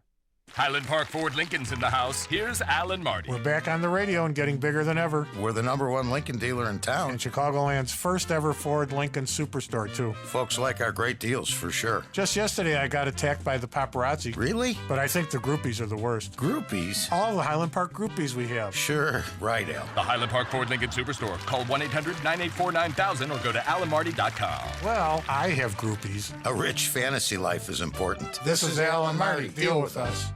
I might have told you this story before, but I met a man who's 55 years old, started taking Balance of Nature 5 years ago, and I said, how do you feel? And he said, I feel great. I don't feel any older than I did 5 years ago. Balance of Nature helped with his joint pain, helped with swelling, and gave him more energy. And why? Well, it's 10 servings of 31 different fruits and veggies in a single capsule. No dyes or preservatives or food coloring. Because admit it, none of us eat enough fruits and veggies on our own. And that's why Balance of Nature is so great. It's easy, it's healthy, and yes, the testimonials you hear on this station are real. And now's the perfect time to do something for yourself, because you can lock in your price for fruits and vegetables today and get free shipping on every order. If you lock in now, you won't pay more when the cost of produce starts to rise later this year. Call today, 800-246-8751. That's 800-246-8751. They have life coaches standing by ready to take your order or answer any questions you may have. Tell them that the promo code is Chicago, or you can go to balanceofnature.com, promo code Chicago. Message and data rates may apply. Please don't text while driving. If you've been in business more than 20 minutes, you've probably printed your logo on all kinds of promotional products. We all know promotional products work because they're everywhere from sales meetings and corporate events to trade shows. Ever wondered why or how to best use promotional products to grow your business? Let us show you today for free. We're 4imprint, promotional product experts at your service. We're giving away an ebook called Promotional Products Work, absolutely free, to everyone who texts radio to 88988. At 4imprint, we make your logo look perfect on thousands of promotional items. With our 100% guarantee, it'll be right the first time, on time, every time. Your free ebook will reveal valuable insights that can attract new customers, build your brand, help your cause, or simply grow your business. Get the ebook Promotional Products Work absolutely free by texting RADIO to 88988. That's RADIO to 88988. AM 560, The Answer. Dan and Amy, a couple more on this Uber matter, Uber drivers. Tom in Oswego, you're on Chicago's Morning Answer. Good morning, Dan and Amy. Hey, first of all, Dan, it was a great cigar night last night. Yeah, thank you. Appreciate it. Thank you. Yeah. A second, my daughter is a teacher down in Puerto Vallarta, Mexico, and she called me a few months ago, said that the governor of Jalisco, the state of Jalisco, was going to outlaw Uber. Well, they did for a little bit, arrest the drivers if they were caught. So I was worried for her because that's how she gets around. Then they finally worked out the problem. But the great thing about Uber is there's a record of when you're picked up, when you're dropped off, the time. It's all GPS. When you get in the car, the driver is GPS. So for safety reasons, for females especially, it's just incredible. I feel so much better that she could take Uber down there than the local taxis, which have none of that. That's a good point. I wanted to comment about the safety portion of it. Yeah, that's a good point. Thanks for the call, Tom. And a lot of us Appreciate it. Uber our kids, and we could see. I always have the screen open to see exactly where they are. Yeah, it's a really good point. Ziff in Hyde Park. You hear me? How both of you all? Good morning, and you all know I have been in mourning for 48 hours actually for the great Doris Day. So I wanted to pay tribute to Dan and Laura. 3 days ago. How can you miss? Amy knew, right, Amy? Right. Yeah, no, okay. All right, so Ziff. I'm still in mourning. I just wanted to say goodbye by going off, singing you off. Now Dan shouted from the highest hill, even to the golden daffodil. Ziff. I have no. I have no idea what just happened. I moved, Ziff. Coming up on Chicago's Morning Answer, take a celebrity to work day in Washington, D.C. yesterday. I will be reminiscing about that moment I just had with Ziff, but then also picking up the discussion of Back Row Americans, this Chris Arnaud piece I've referenced a couple times that we're finally going to get to. But first, let's head into the newsroom. Here's Mike Scott. At 6:32, Missouri's Republican-led House is expected to pass a sweeping bill that would ban abortions at 8 weeks of pregnancy on the lawmakers' final day in session today. Talks between Britain's government and opposition aimed at striking a compromise Brexit deal broke down again without agreement this morning, plunging that country back into uncertainty over its departure from the European Union. The legacy of Chinese-American architect I.M. Pei stretches from west to east, from the Louvre Museum to his native China, where he helped fuse tradition and modernity as the country opened up after the Cultural Revolution. Pei, who died earlier this week at the age of 102, added elegance to landscapes worldwide with powerful geometric shapes and grand spaces. Pei helped design everything from the FAA's air traffic control towers at O'Hare to the famous university apartments in Hyde Park at 55th and Lake Park Avenue. You and I know them better as the Toasters. A hearing is scheduled later today here in Chicago to hear a request to appoint a special prosecutor to investigate the decision to drop charges against actor Jussie Smollett.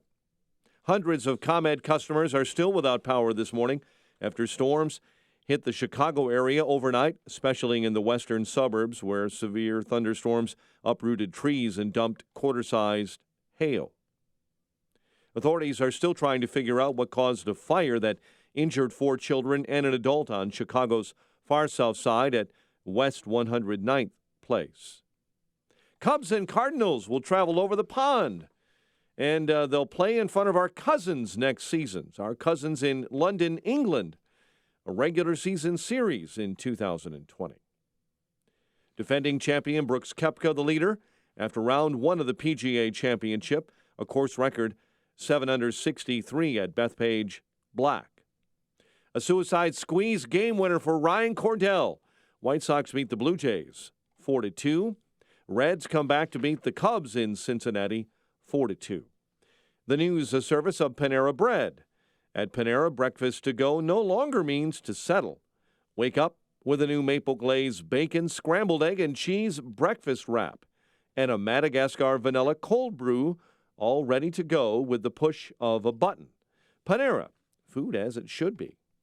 6:34 is our time. A check of traffic and weather on the way next on AM 560. Do you own or run a thriving business in the Chicagoland area? Have you overcome obstacles to make your business what it is today? If that's your business, then AM 560 wants to tell your story on the AM 560 Business Tour, presented by Signature Bank. Chicago's Morning Answer with Dan Proft and Amy Jacobson will be broadcasting live from businesses all around Chicagoland, telling success stories of thriving, successful businesses. Hey, if that's you, tell us about it. Visit 560theanswer.com/business and submit your information. That's 560theanswer.com/business.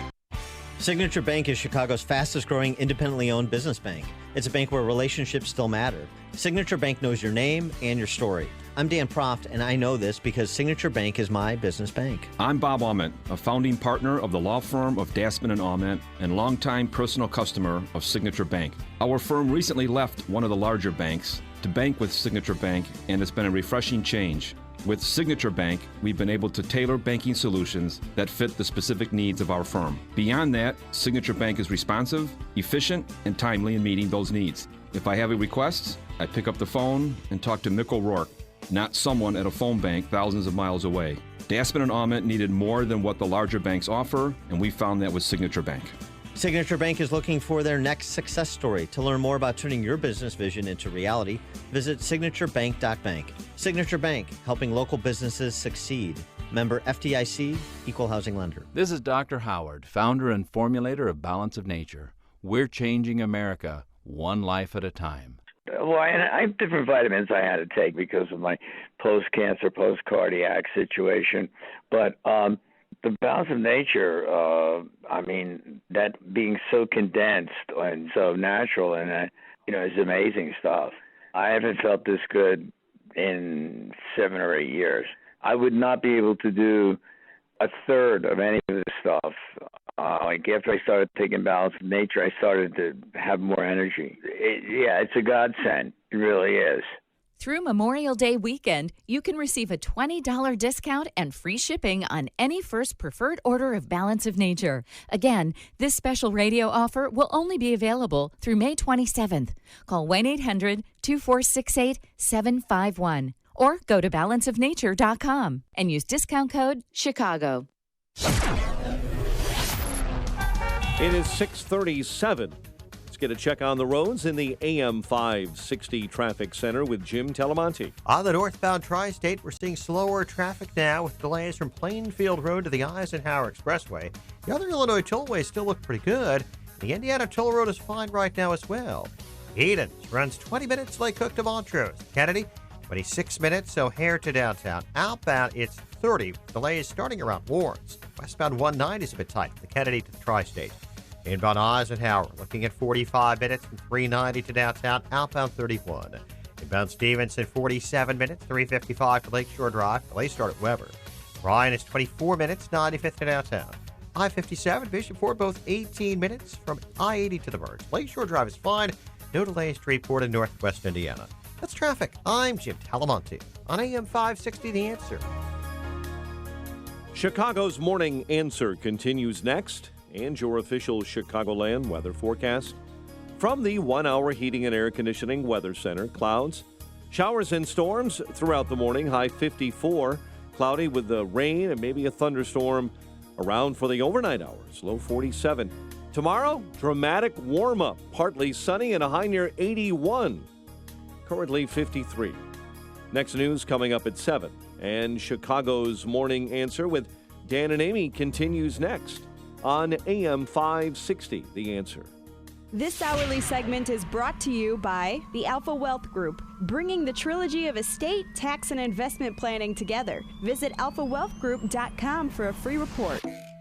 Now Dan shouted from the heart is healed, even told the golden calf. Doris Day or Ziff from Hyde Park, you decide. Indistinguishable. Lovely. Yeah, I mean, he's like a songbird. Ziff is truly a songbird. You've been serenaded. Okay? And I appreciate that I brought out that kind of emotion in another man. I didn't know I had that. Victor Davis Hanson has a very good piece that dovetails with an equally good piece by Chris Arnaud in First Things. And it's here's I've been sparring with conservative talk show listeners from around the country, because I did so when I sat in for Dennis Prager on Tuesday, over Trump and tariffs. And a lot of this comes down to like hardworking people who feel like the elites in society have been sticking it to them, the globalists, the bankers. They're playing by the rules, and they're getting shafted in their industry or their particular business, their particular job. And so, again, people live micro lives. They're not always compelled by what makes sense at a macro level. And I'm talking about free trade at a macro level, and it doesn't mean that there's not pain at a micro level. So I wanted to address that. And Victor Davis Hanson starts off with this piece at National Review, Our Modern Satyricon. And by the way, this was a conversation we had a little bit last night at the Smoker with Dennis Prager, Smoking Dennis Prager at Bolingbrook Golf Club. Again, thanks to everybody who came out. I thought it was a lot of fun, and Prager was illuminating as per usual. The question I posed to him is something we've talked about on this show, which is, are we in this place that the Roman historian Livy described 10 years before the Roman Republic fell, which is that Rome had become materially wealthy but decadent, sort of lost its foundational moorings, and the result was, as Livy described it, a society that could neither endure its vices nor their cures. Could neither endure its vices nor their cures. I put that to Prager. And his answer was, in a lot of ways, we are. And this is what Victor Davis Hanson picks up in Satyricon, which is a novel that was written by a Roman court insider in the age of Emperor Nero, Petronius. It's a Latin novel called the Satyricon. It's survived in parts. It essentially tells the story of three lazy, overeducated, underemployed young Greeks meandering through the Mediterranean. In the novel, writes VDH, vast unprecedented wealth had produced license. On the make, urbanites suck up and flatter the childless rich in hopes of being given estates rather than earning their own money. Accepted norms are pornography, gratuitous violence, sexual promiscuity, transgenderism, delayed marriage, childlessness, fear of aging, homelessness, social climbing, ostentatious materialism, prolonged adolescence, and scamming and conning in lieu of working. This was written in 60 A.D. Wow. Any of this ringing true? Sounds like 2,000 years later? Written last week. The human condition doesn't change that much, folks. We're so advanced. The latest point in time is the most advanced point in time. Not so, in many respects. The characters in Satyricon are fixated on expensive fashion, exotic foods, pretentious name-dropping. They are the lucky inheritors of a dynamic Roman infrastructure that had globalized 3 continents. Never in the history of civilization had a generation become so wealthy and leisured, so eager to gratify every conceivable appetite, and yet so bored and unhappy. But there was also a second Rome in the shadows. Occasionally, the hipster anti-heroes of the novel bump into old-fashioned rustics, shopkeepers and legionnaires. They're what we might now call the ridiculed deplorables and clingers, writes VDH. Globalization had enriched and united non-Romans into a world culture. That was an admirable feat, but such homogenization also attenuated the very customs, traditions, and values that had led to such astounding Roman success in the first place. The multiculturalism, urbanism, and cosmopolitanism of the Satyricon reflected an exciting Roman mishmash of diverse languages, habits, lifestyles drawn from Northern and Western Europe, Asia, and Africa. But the new empire also diluted a noble and unique Roman agrarianism. It eroded nationalism and patriotism. The empire's wealth, size, and lack of cohesion ultimately diminished Roman unity, as well as traditional marriage, childbearing, and autonomy. He goes on to develop that a little bit more, and he basically comes to the point, Getting married, raising families, staying in one place, still working with our hands, and postponing gratification may be seen as boring and out of date, as it was at the end of Rome's Republic.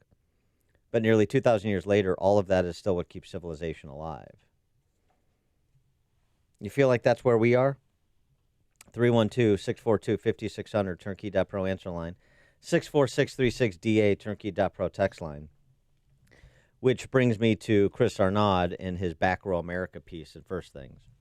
Chris Arnaud is this Wall Street bond trader turned Rockwellian photojournalist. Left his job as a bond trader on Wall Street and went back to his roots and going back to the Bronx and then going around the country just taking pictures of this small town America, rural America, ex-urban America that voted for Trump and that is completely misunderstood, if not ununderstood by the D.C. press corps and the elites that control our cultural institutions. It was 2011. I was in my 18th year as a Wall Street bond trader. I spent my days sitting behind a wall of computers, gambling on flashing numbers in a downtown Manhattan trading floor filled with hundreds of other people who did the exact same thing. My whole life was spent in a large Brooklyn apartment in a neighborhood filled with other successful people. I was in the habit of taking walks, sometimes as long as 15 minutes, to explore and reduce stress, but my walks began to evolve. Rather than setting out with some plan to walk the entire length of Broadway or along the length of a subway line, I started walking the less seen parts of New York City. Along the way, I talked to anyone who talked to me. I used my camera to take portraits of people I met. What I started seeing and learning was just how cloistered and privileged my world was and how narrow and selfish I was. Like most successful and well-educated people, especially in New York, I consider myself open-minded, considerate, and reflective about my privilege. You know, he goes on, I read 3 papers daily, I watch documentaries, so I'm up on everything.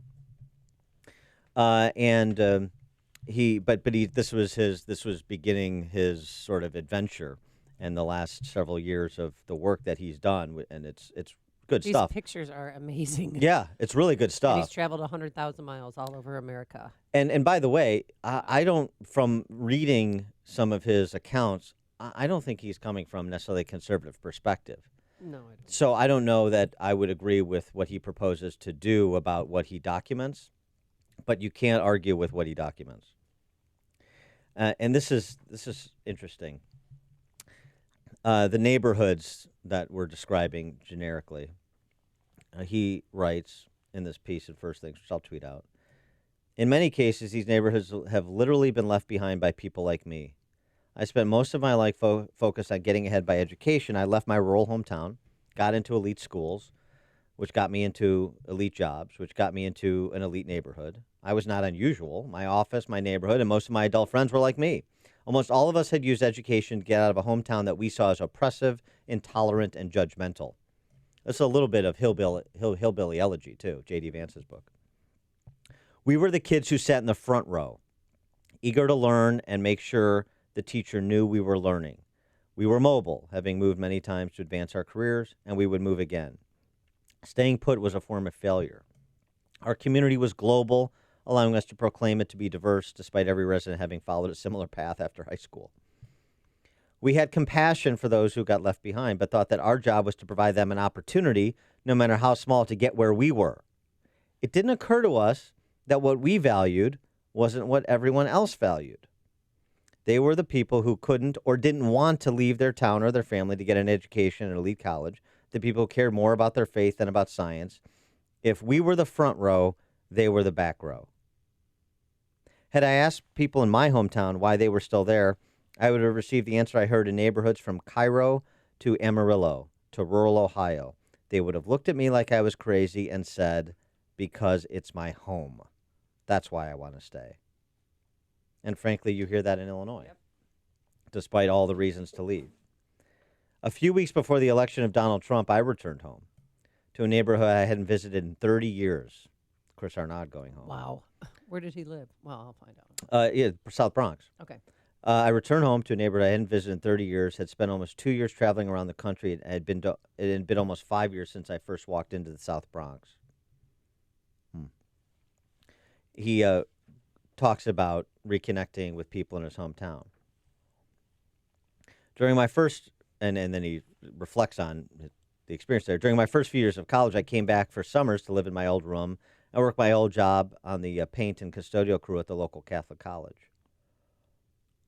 And he recalls Preacher Man. Stephen, or Stefan is, I guess, his name. We bonded over smoking weed, drinking, and making fun of the Bible thumpers in the crew. This was his friend. And Preacher Man was a minister and a custodian on the crew. They make fun of Preacher Man. Every day, Preacher Man tried to get me to join the church. I always declined, preferring to spend our breaks smoking or doing whatever. When I look back now at Preacher Man and the others praying, I see people striving for dignity in a harsh world. I see mothers working minimum wage jobs trying to raise 3 children alone. I see a teenager fingering a small cross and a young woman abused by an addict father. I see Preacher Man living across the tracks in a beat-up shotgun shack, desperate to stay clean, desperate to make sense of a world that had given him little. Their faith may not be true, I tell myself, but it is useful.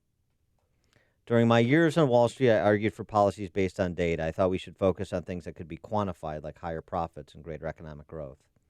I measured success by how the stock market was, or whether we had maximized profits and minimized expenses, not by whether we had done the right thing.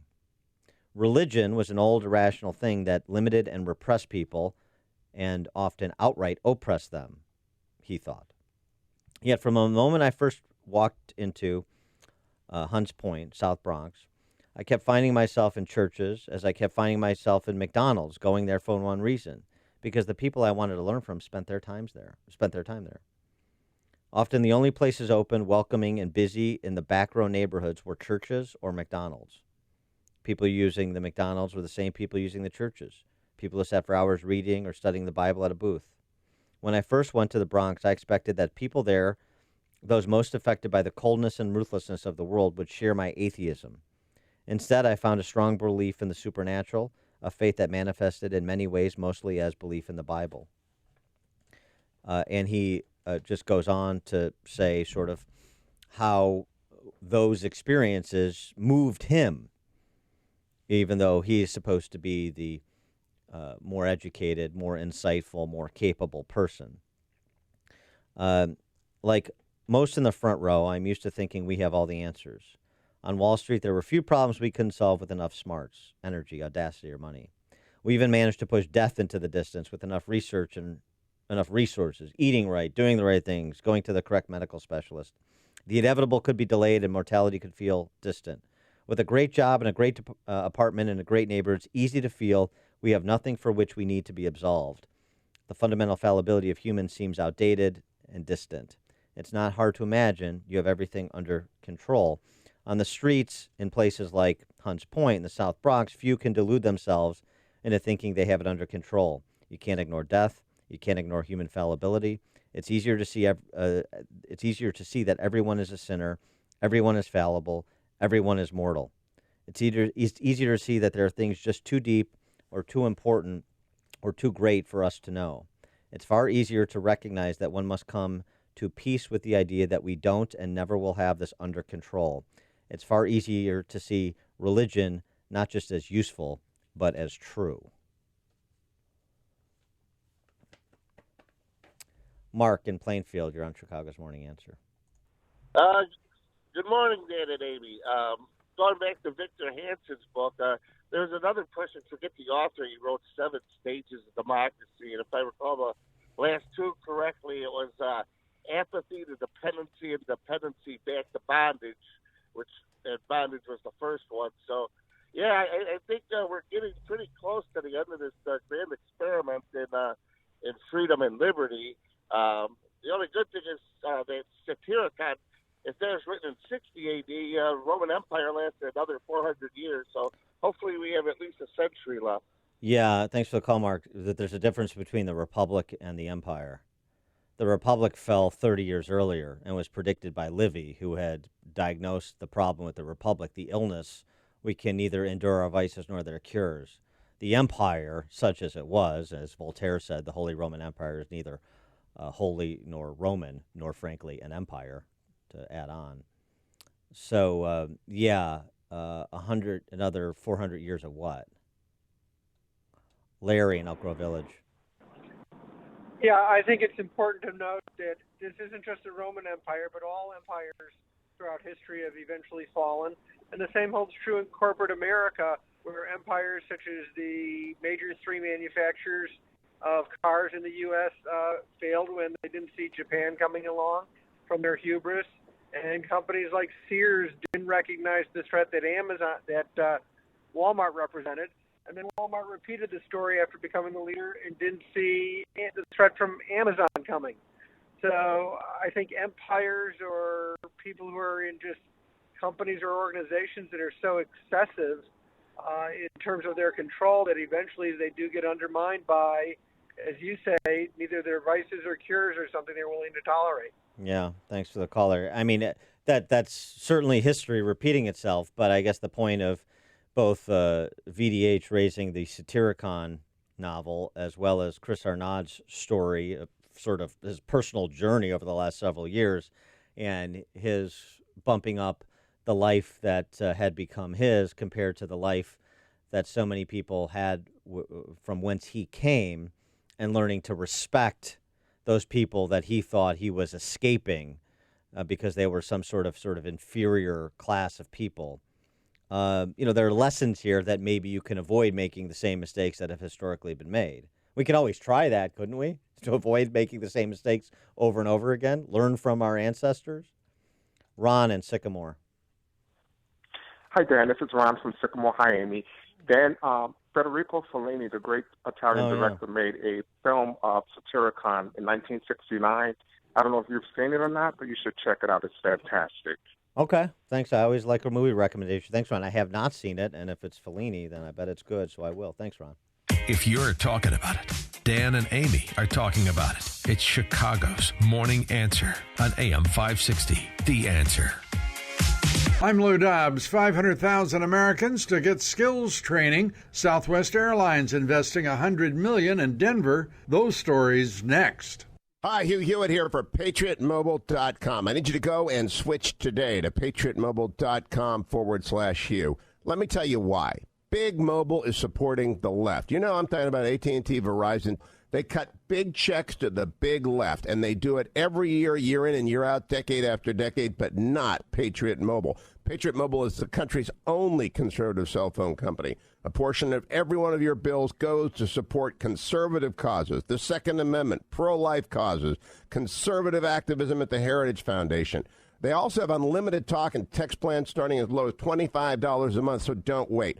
At Patriot Mobile, a young company, more than $2 million has already been used to support your constitutional rights. Imagine what we can do with you on our side when you switch to Patriot Mobile. Join me to stop the left and switch to Patriot Mobile today. We need you now more than ever. Visit PatriotMobile.com/Hugh. That's PatriotMobile.com/Hugh. Business software company Salesforce says it will give 500,000 Americans skill training. That's part of the Trump administration's overall push to boost career opportunities. Dallas-based Southwest Airlines expanding its presence in Denver.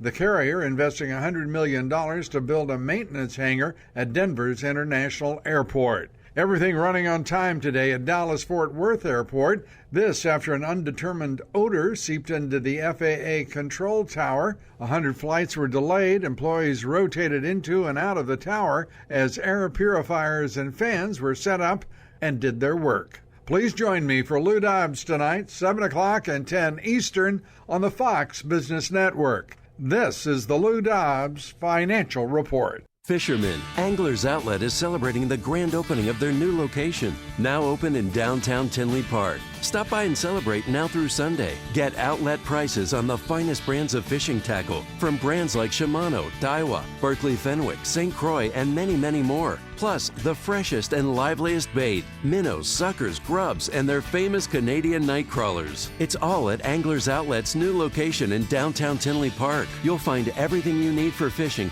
and they're open early every day for your convenience. Bring in your fishing reels during this week's grand opening, and they'll professionally fill the first one up with 175 yards of Berkley Trilene line for free. Stop by the Anglers Outlet grand opening celebration all this week at 17036 Oak Park Avenue in downtown Tinley Park. The address of Anglers Outlet changed, but the phone didn't. Call them at 708-331-5711. Also find them on Facebook. Don't miss the Anglers Outlet grand opening sale on now through Sunday in Tinley Park. Fish on. Don't forget that you can watch Chicago's Morning Answer on the Income Store live video stream every morning at 560theanswer.com. It's news, opinion, insight. It's AM 560, The Answer. WIND, Chicago. Don't make yourself too comfortable. You'll be leaving soon. I'm Dave Anthony, Fox News. That's President Trump's message to all the migrants crossing the border illegally in a surge he calls a national emergency. Fox's Rachel Sutherland live in Washington. Dave, the president vowing to send bad hombres home on Twitter a day after he unveiled a sweeping immigration reform plan that would allow more migrants in based on education and skills. Less emphasis would be placed on family ties. A big proportion of those immigrants must come in through merit and skill. Right now, only about 12% of immigrants are admitted based on merit. That would change to 57%.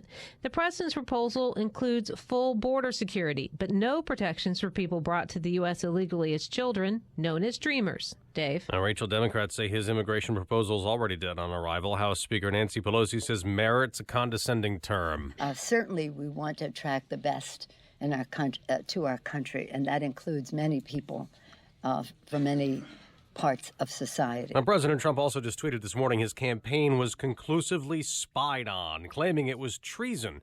Democrats have disputed the use of the term spying for the 2016 surveillance, pushing back against Attorney General Barr when he said it. Barr keeps investigating the origins of the Trump-Russia probe, telling Fox, I've been trying to get answers to questions, and I found that a lot of the answers have been inadequate. Now, House Democrats are considering holding Barr in contempt of Congress for not handing over the full Mueller report. A judge has ruled some redacted material can be made public in the case against fired National Security Advisor Michael Flynn. A court filing shows Flynn told investigators people connected to the Trump administration and Congress contacted him about the Russia probe. Flynn pleaded guilty to lying to the FBI. There's a big hole in the roof of a warehouse in Riverside, California after a fighter jet crashed into it. This woman saw the fireball. The pilot with the parachute. So jumping out, I was like, oh my God. This is Fox News. Skies are gray. We've had rain showers overnight and some thunderstorms rolled through early around 1 to 2 a.m. Good morning. 7:02 on AM 560, The Answer. I'm Mike Scott. There is a hearing scheduled today in Chicago to hear a request to appoint a special prosecutor to investigate the decision to drop charges against actor Jussie Smollett. Retired state appellate judge Sheila O'Brien filed that petition for a special prosecutor after the office of Cook County State's Attorney Kim Foxx decided to summarily dismiss charges. Illinois House Republicans maintain their stance that the state can balance the budget next year without any tax hikes. Speaking yesterday, House Republicans say they have the money to balance the budget and do not need other taxes, but did say they're open to ideas like legalizing sports gambling. 3 are charged in the brutal killing of a pregnant teen on Chicago's southwest side. They're due in bond court today. Police Superintendent Eddie Johnson on the killing of Marlon Ochoa Lopez. Words really cannot express how disgusting and thoroughly disturbing these allegations are. Clarissa Figueroa and her daughter Desiree were both charged with murder. The elder Figueroa's boyfriend, Peter Boback, is charged with concealment of a homicide. 8 men are suing the Chicago Police Department and the city after being framed in drug cases tied to corrupt ex-Chicago Police Sergeant Ronald Watts. Defending champion Brooks Koepka, your leader, after round 1 of the PGA Championship at Bethpage Black. By the way, he's 7 under 63. White Sox on a suicide squeeze by Ryan Cordell. Beat the Blue Jays 4-2, while the Reds over the Cubs 4-2, and the Warriors beat the Blazers in Game 2 of the West Finals in Oakland. The news, a service of Accountemps.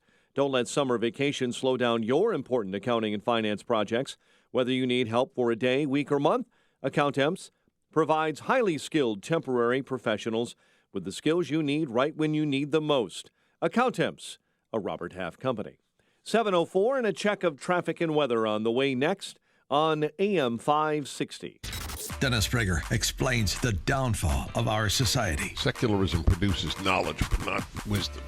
Any secular people probably were raised religious, because the longer one is devoid of God and religion, the longer the generation span, the more foolish the human being becomes in virtually every instance. The Dennis Prager Show, weekdays at 11, right before Sean Hannity at 2 on AM 560. The Answer. At Dell, we know running a small business takes hard work. As a thank you, for all of Small Business Month, we're offering up to 45% off select computers with Intel Core processors. Plus, get additional savings when you call a Dell Small Business Technology Advisor. Call 877-BUY-DELL today. That's 877-BUY-DELL. Additional savings valid May 6th through 30th at 8 a.m. Eastern on select computers when customer calls Dell. Excludes Dell Canvas, PowerEdge T30, and select order codes.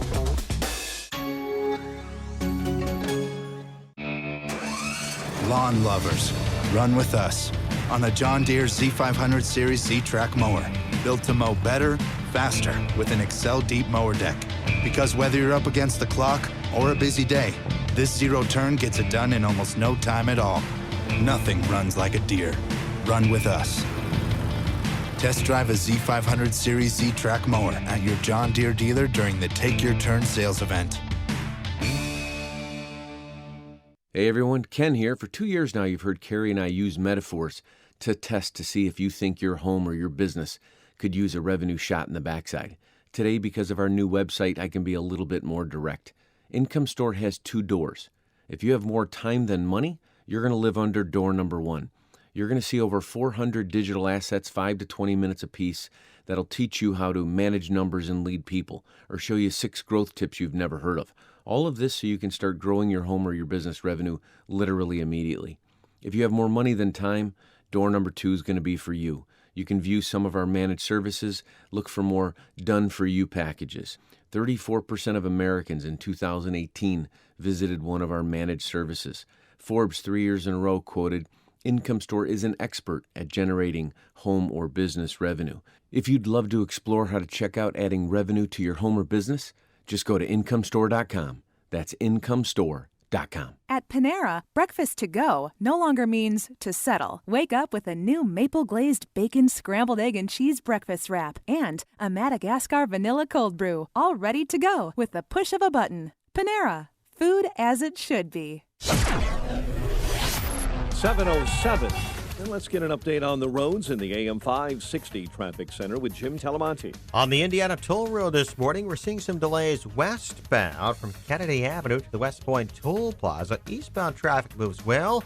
8094 looks good. I-65 too. Eden, just 22 minutes either way between Lake Cook and Montrose. Inbound to Kennedy. 37 minutes O'Hare to downtown. 18 from Montrose. 15 on the Express. Outbound 30 minutes to the airport. Inbound Eisenhower delay start at St. Charles. It's now 48 minutes, 390 to downtown, 34 from Manheim. Outbound 39 minutes to 390. Stevens at 48 minutes, 355 to Lakeshore Drive. Outbound 35. Ryan 24 minutes, 95th to downtown. I-57, Bishop Ford, both 18 minutes from I-80 to the merge. Lakeshore Drive is pretty light. That's traffic. I'm Jim Talamonte on AM 560 The Answer. Chicago's Morning Answer continues next. Your official Chicagoland weather forecast. From the 1 Hour Heating and Air Conditioning Weather Center, here's our meteorologist, Steve Williams. Today, mostly cloudy, shower and thunderstorm, high 54. Clouds with a shower or thunderstorm around tonight, low 47. Intervals of clouds and sun, warmer tomorrow, shower or thunderstorm for the afternoon. A high tomorrow at 81. I'm Steve Williams on AM 560, The Answer. 53 at O'Hare. Next news, 7:30. Chicago's Morning Answer with Dan and Amy continues next on AM 560, The Answer. Don't forget that you can watch Chicago's Morning Answer on the Income Store live video stream every morning at 560theanswer.com. This is Chicago's Morning Answer with Dan Proft and Amy Jacobson on AM 560, The Answer.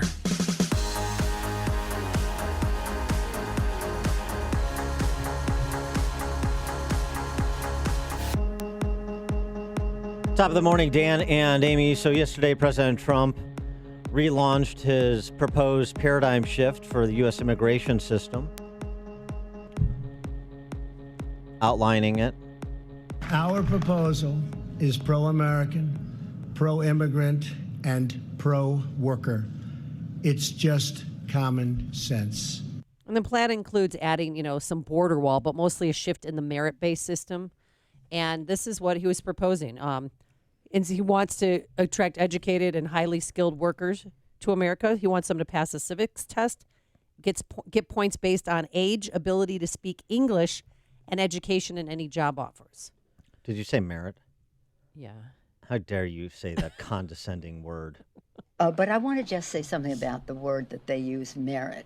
It is really a condescending word. Are they saying family is without merit? Are they saying most of the people who have ever come to the United States in the history of our country are without merit because they don't have an engineering degree? Certainly, we want to attract the best in our to our country, and that includes many people from many parts of society. And again, if you want me to, I'll quote Ronald Reagan. Just ask you to go to his last speech as President of the United States and what he said about newcomers to our country being the vital force of America's preeminence in the world. And when we fail to recognize that, we will fail to be preeminent in the world. We cannot close the door. This is about our vitality and the youth in terms of ideas and entrepreneurship of our country. Every president has recognized that since Ronald Reagan, except this president. Oh, Nancy. Quoting Ronald Reagan, it's dangerous business for you. Here's the thing. Close the door. This was not a ho-de-door moment for President Trump. He's talking about promoting immigration. It may not be the composition that Nancy Pelosi is tethered to because of her caucus, but this is a pro-immigration proposal. And by the way, it's not exclusive of family immigration. It's just turning it 15 degrees to focus more on those who can more quickly contribute and more quickly assimilate. Well, he pointed out that 66% of immigrants get a green card due to family connections.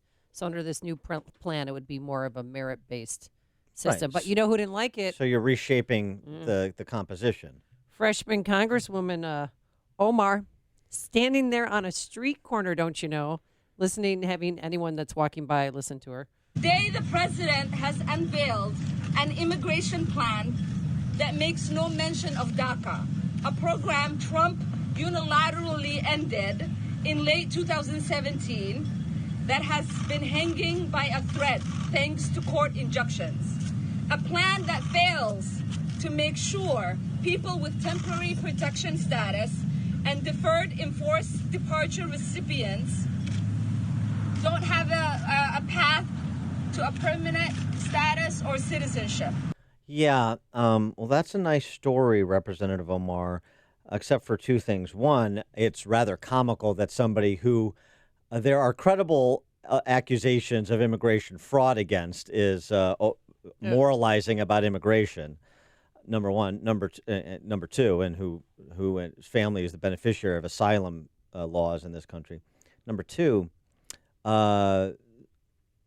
dealing with dreamers, dealing with childhood arrivals, all on the table in exchange for border security funding.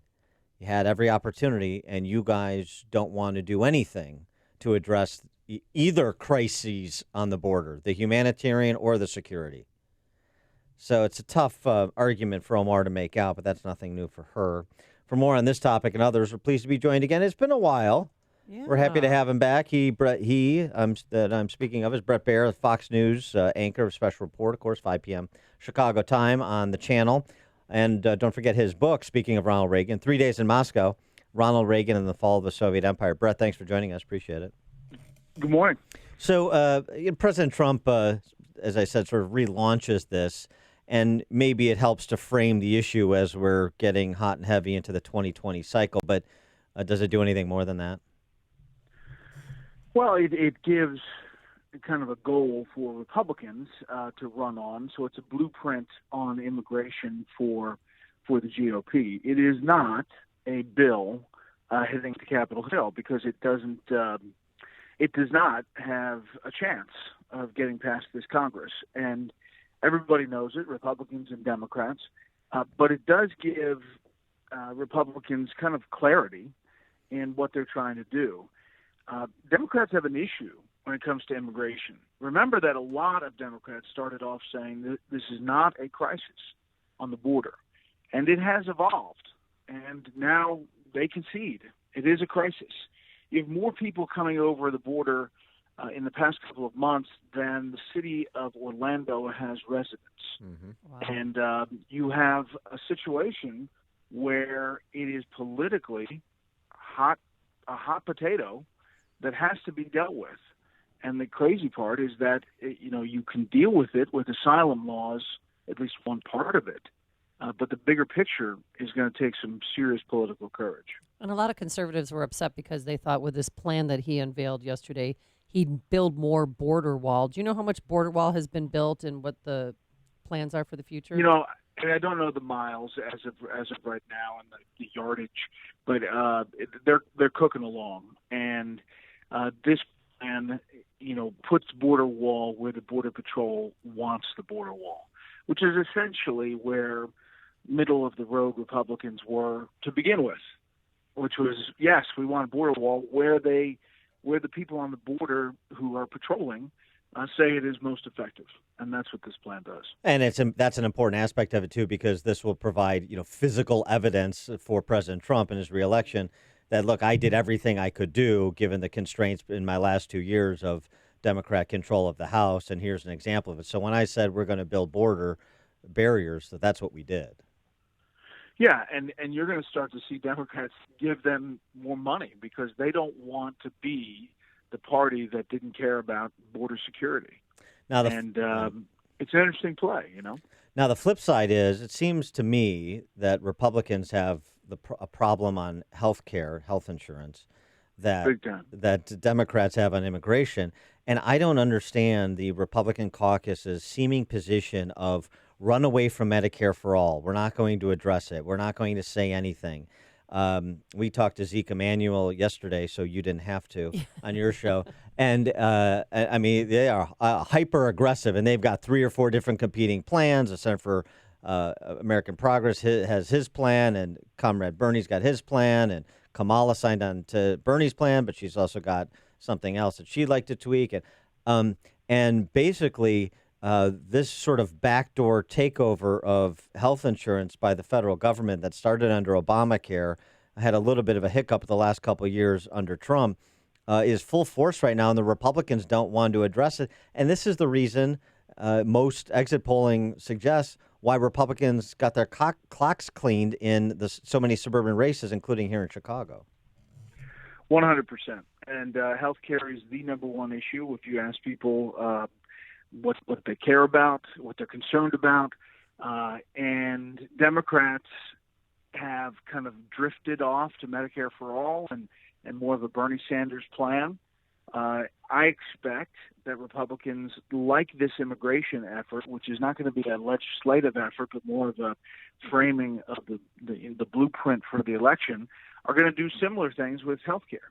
And, which will be, instead of just getting rid of Obamacare without a solution, tweaking it, changing it, and then adding things like cross-state line portability for insurance, so there's competition, or tort reform, or, a number of different things that they explain and then say it is not government takeover of health care where all the insurance people lose their jobs and suddenly you're on this one plan. Speaking of the 2020 election, Elizabeth Warren, senator there, turned down your station's or your network's request for a town hall. What was the reason again? What was her reason? Yeah. Oh, I have no clue. We just kind of moved on. There are a lot of Democrats who are coming on. The next one's Pete Buttigieg this weekend with Chris Wallace in New Hampshire. So we've got our plate full, and we're welcoming all those who will come on. It's a lot of eyeballs, and it's a lot of fair questions that they're going to have to take at some point or another. And so literally have not focused on that. Yeah, you and Well, it's a Martha. missed opportunity for her. I think it was a dumb move on her part. Well, you and Martha McCallum, that was a good one with Bernie, and you yeah. you endured his Fox sniping, but it was that was good, and and frankly.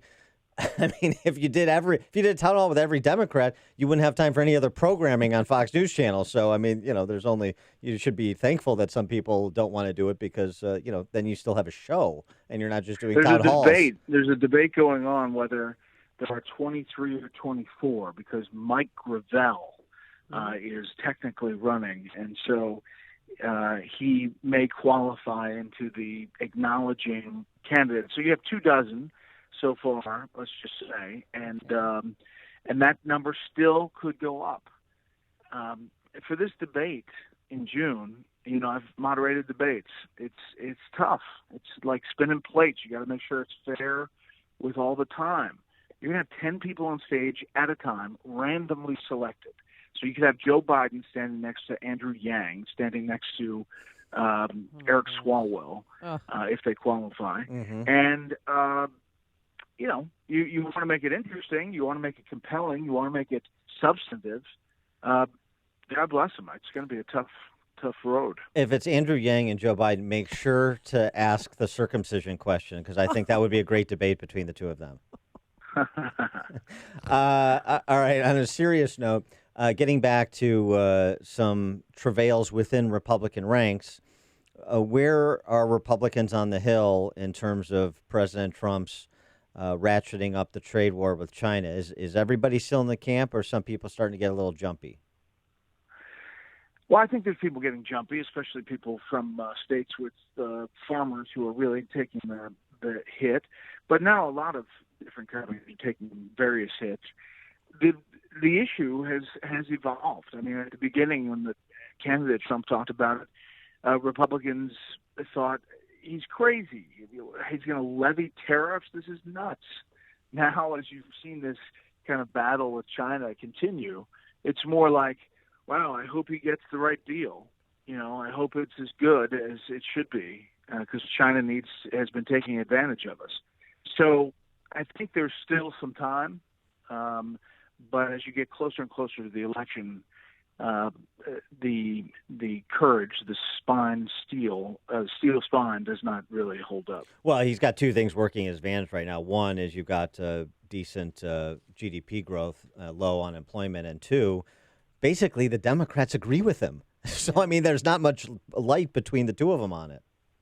Yeah, if he didn't have a churning economy, though, there would be more howls. And I think it's the same issue about the deficit and debt.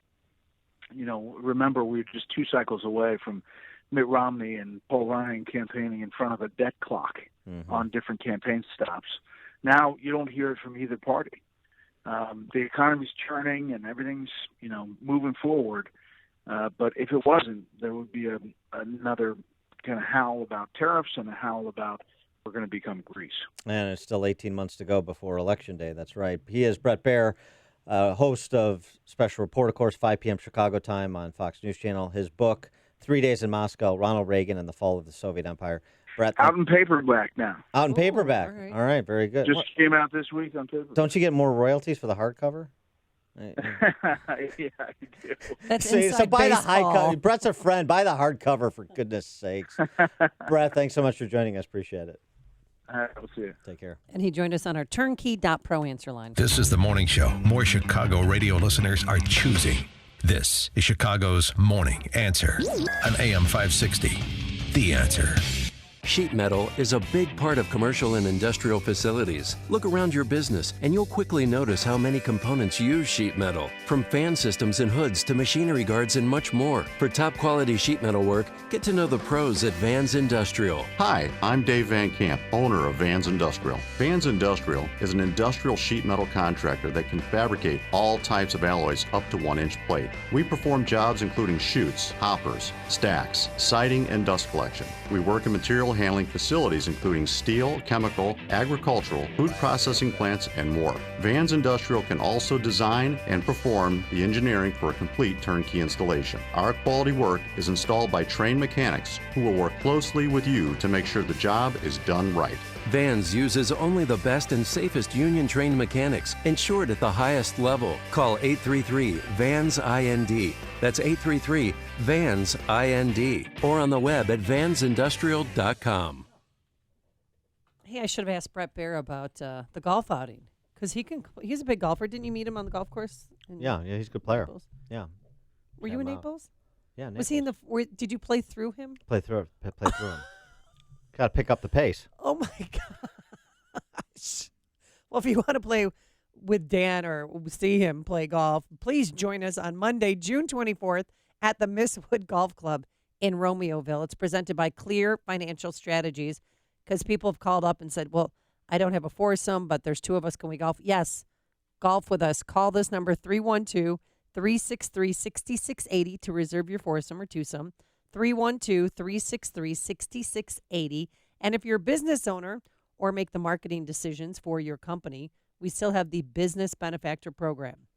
What is it? Well, you can purchase a foursome for $1,196. And as a way of saying thank you, we'll give you 25 one-minute commercials to promote your business right here on AM 560, Monday through Friday. It's a $3,000 advertising value for just $1,196. And a portion of the proceeds will benefit the 100 clubs of Chicago, DuPage, and Will counties. It's a win-win. So call today to reserve your foursome, 312-363-6680. That's 312-363-6680.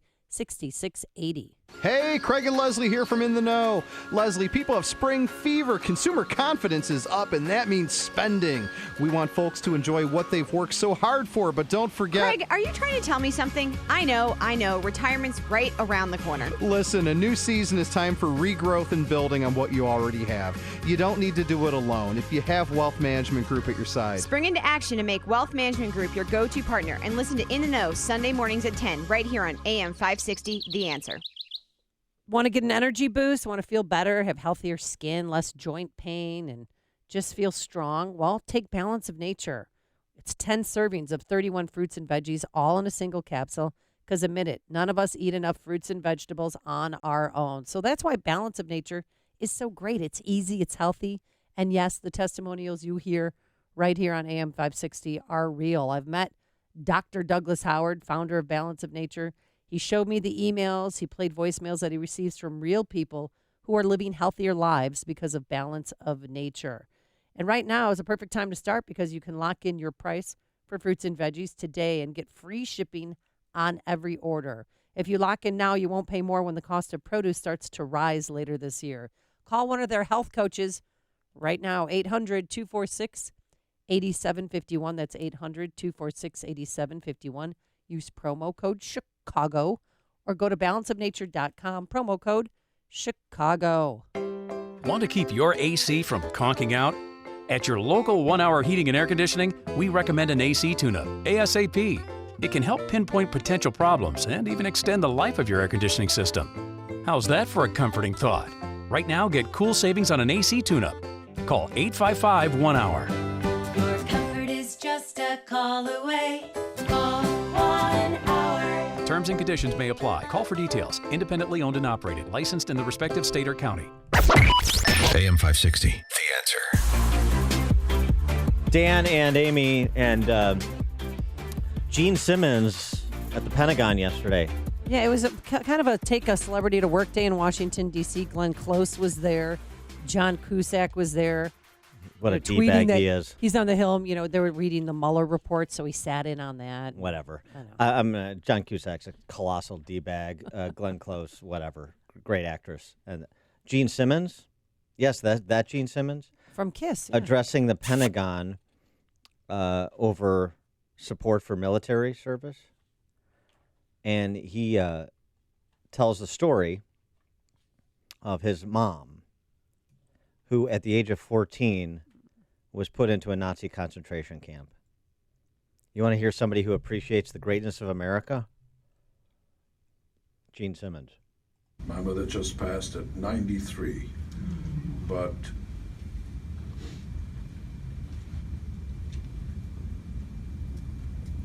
almost there, 10 seconds control. If Americans could see and hear my mother,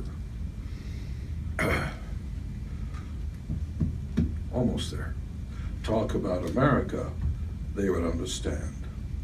And I'll just cut to the chase. When we first came to America, my mother let me stay up and watch TV with her, and I couldn't speak English very well. And my mother could barely get by. She worked 6 days a week, and at night we would watch the news and whatever, and by 12 o'clock, the 3 or 4 TV stations would go off the air, and you would hear this kind of just noise, and people presumably would go to sleep. Before then, we saw a jet flying through the sky, on TV, a jet flying through the sky, and a man in a very deep voice was saying something I couldn't understand it, and the jet then turned skyward and flew seemingly into the heavens through the clouds. And I remember what the man said, and saw the face of God. And then it melted into a black and white, because in those days we didn't have color TV. The flag was full screen, billowing. And I heard, da, da, da, da, da, you know, the national anthem, and I didn't know what it was or what was going on, and it was almost time to go to sleep. It was late, and every time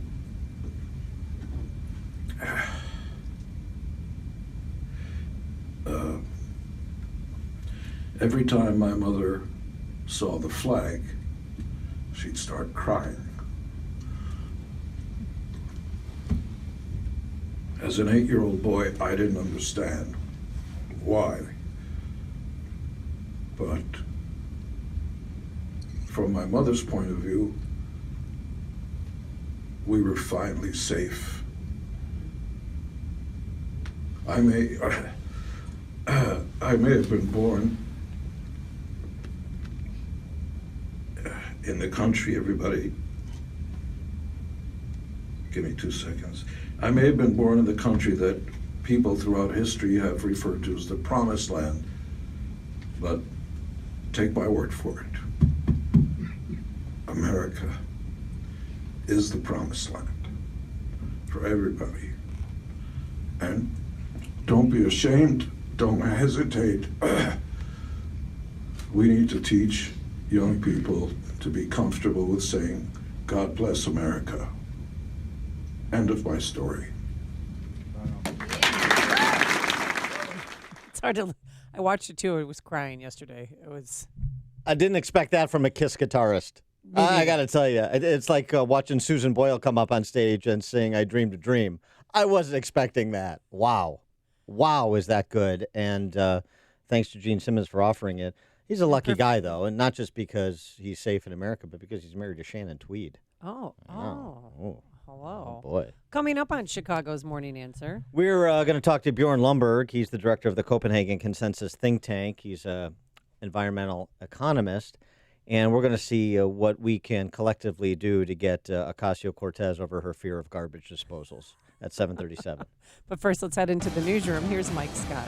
Skies are gray. We're coming off a rough night of weather where power is still out for a few homes, according to ComEd. House Ways and Means Committee today has set a deadline today for the Treasury Department to hand over President Trump's tax returns. Treasury Secretary Steven Mnuchin continues to defy the Democrats' request. The president outlines his new immigration bill during a Rose Garden speech yesterday. Our proposal is pro-American, pro-immigrant, and pro-worker. It's just common sense. House Republican leader Kevin McCarthy says the president is the only one taking this issue seriously. The president is the individual, the only one I know that continues to offer ideas on solving immigration. White House Press Secretary Sarah Sanders was pressed why Dreamers were not addressed in the president's plan. Every single time that we have put forward, or anyone else has put forward, any type of immigration plan and it's included DACA, it's failed. President Trump tried to alter DACA but has been blocked by the federal courts. No serious injuries after a fighter jet crashes into a commercial warehouse in California. It just sounded like a pretty nasty boom. Debris everywhere inside our warehouse, sprinklers going off, doors opening, flying open. The plane was attempting to land at March Air Reserve Base in Riverside, California. There is a hearing scheduled today to hear a request to appoint a special prosecutor to investigate the decision to drop charges against actor Jussie Smollett. 3 are charged in the brutal killing of a pregnant teen on Chicago's southwest side. They're due in bond court today. Authorities are still trying to figure out what caused a fire that injured 4 children and an adult on Chicago's far south side. The blaze reported at 2 homes last night in the first block of West 109th Place. PGA Championship, your leader after 1 round, Brooks Koepka, 7 under 63. White Sox beat the Blue Jays, Reds over the Cubs. The news, a service of Accountemps. Don't let summer vacations slow down your important accounting and finance projects. Whether you need help for a day, a week, or a month, Accountemps provides highly skilled temporary professionals with the skills you need right when you need them most. Accountemps, a Robert Half company. 7:35, a check of traffic and weather on the way next on AM 560.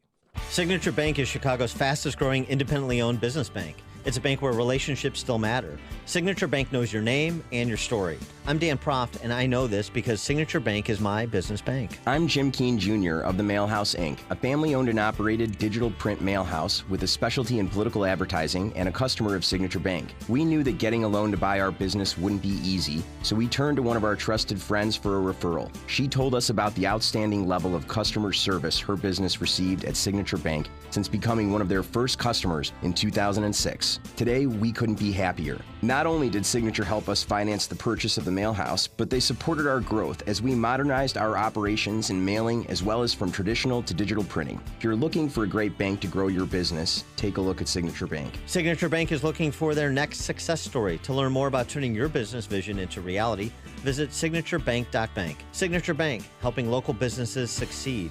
Member FDIC, Equal Housing Lender. This is Dr. Howard, founder and formulator of Balance of Nature. We're changing America one life at a time. I wish they would have me do a commercial. I'm from the New York area, and we don't trust anybody.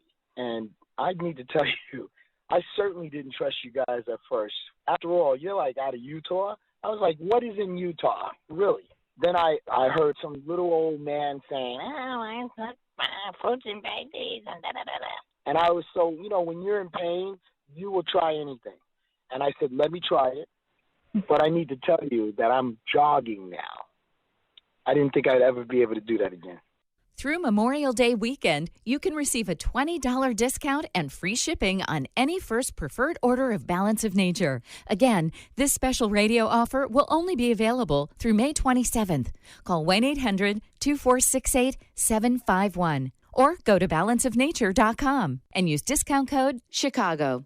Check out Ground Game, the latest podcast from the Associated Press discussing the top political issues around the country. Available on Apple Podcasts.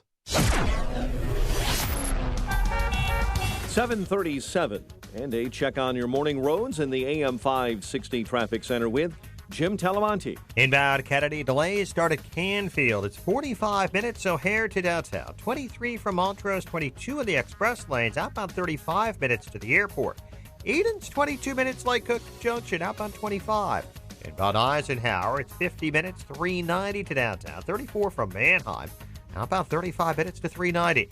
Stevenson is jammed starting around Harlem. 56 minutes, 355 to Lakeshore Drive. Outbound 36. Ryan is 30 minutes, 95th to downtown. Outbound 15. I-57, 22 minutes, I-80 to the merge. Bishoport 35. Northbound Tri-State is heavy. 75th to the Hinsdale Oasis, except from the Reagan Tollway to the Eisenhower. Northbound Veterans Memorial, 63rd to the Reagan Tollway. That's traffic. I'm Jim Talamonte on AM 560 The Answer. Chicago's Morning Answer continues next. Your official Chicagoland weather forecast from the 1 Hour Heating and Air Conditioning Weather Center. Cloudy. Another chance of showers, maybe a thunderstorm today. High 54, a chilly low of 47. Overnight, Man, partly sunny and 81 tomorrow. 53 at O'Hare. Next news at 8. Chicago's Morning Answer with Dan and Amy continues next on AM 560, The Answer.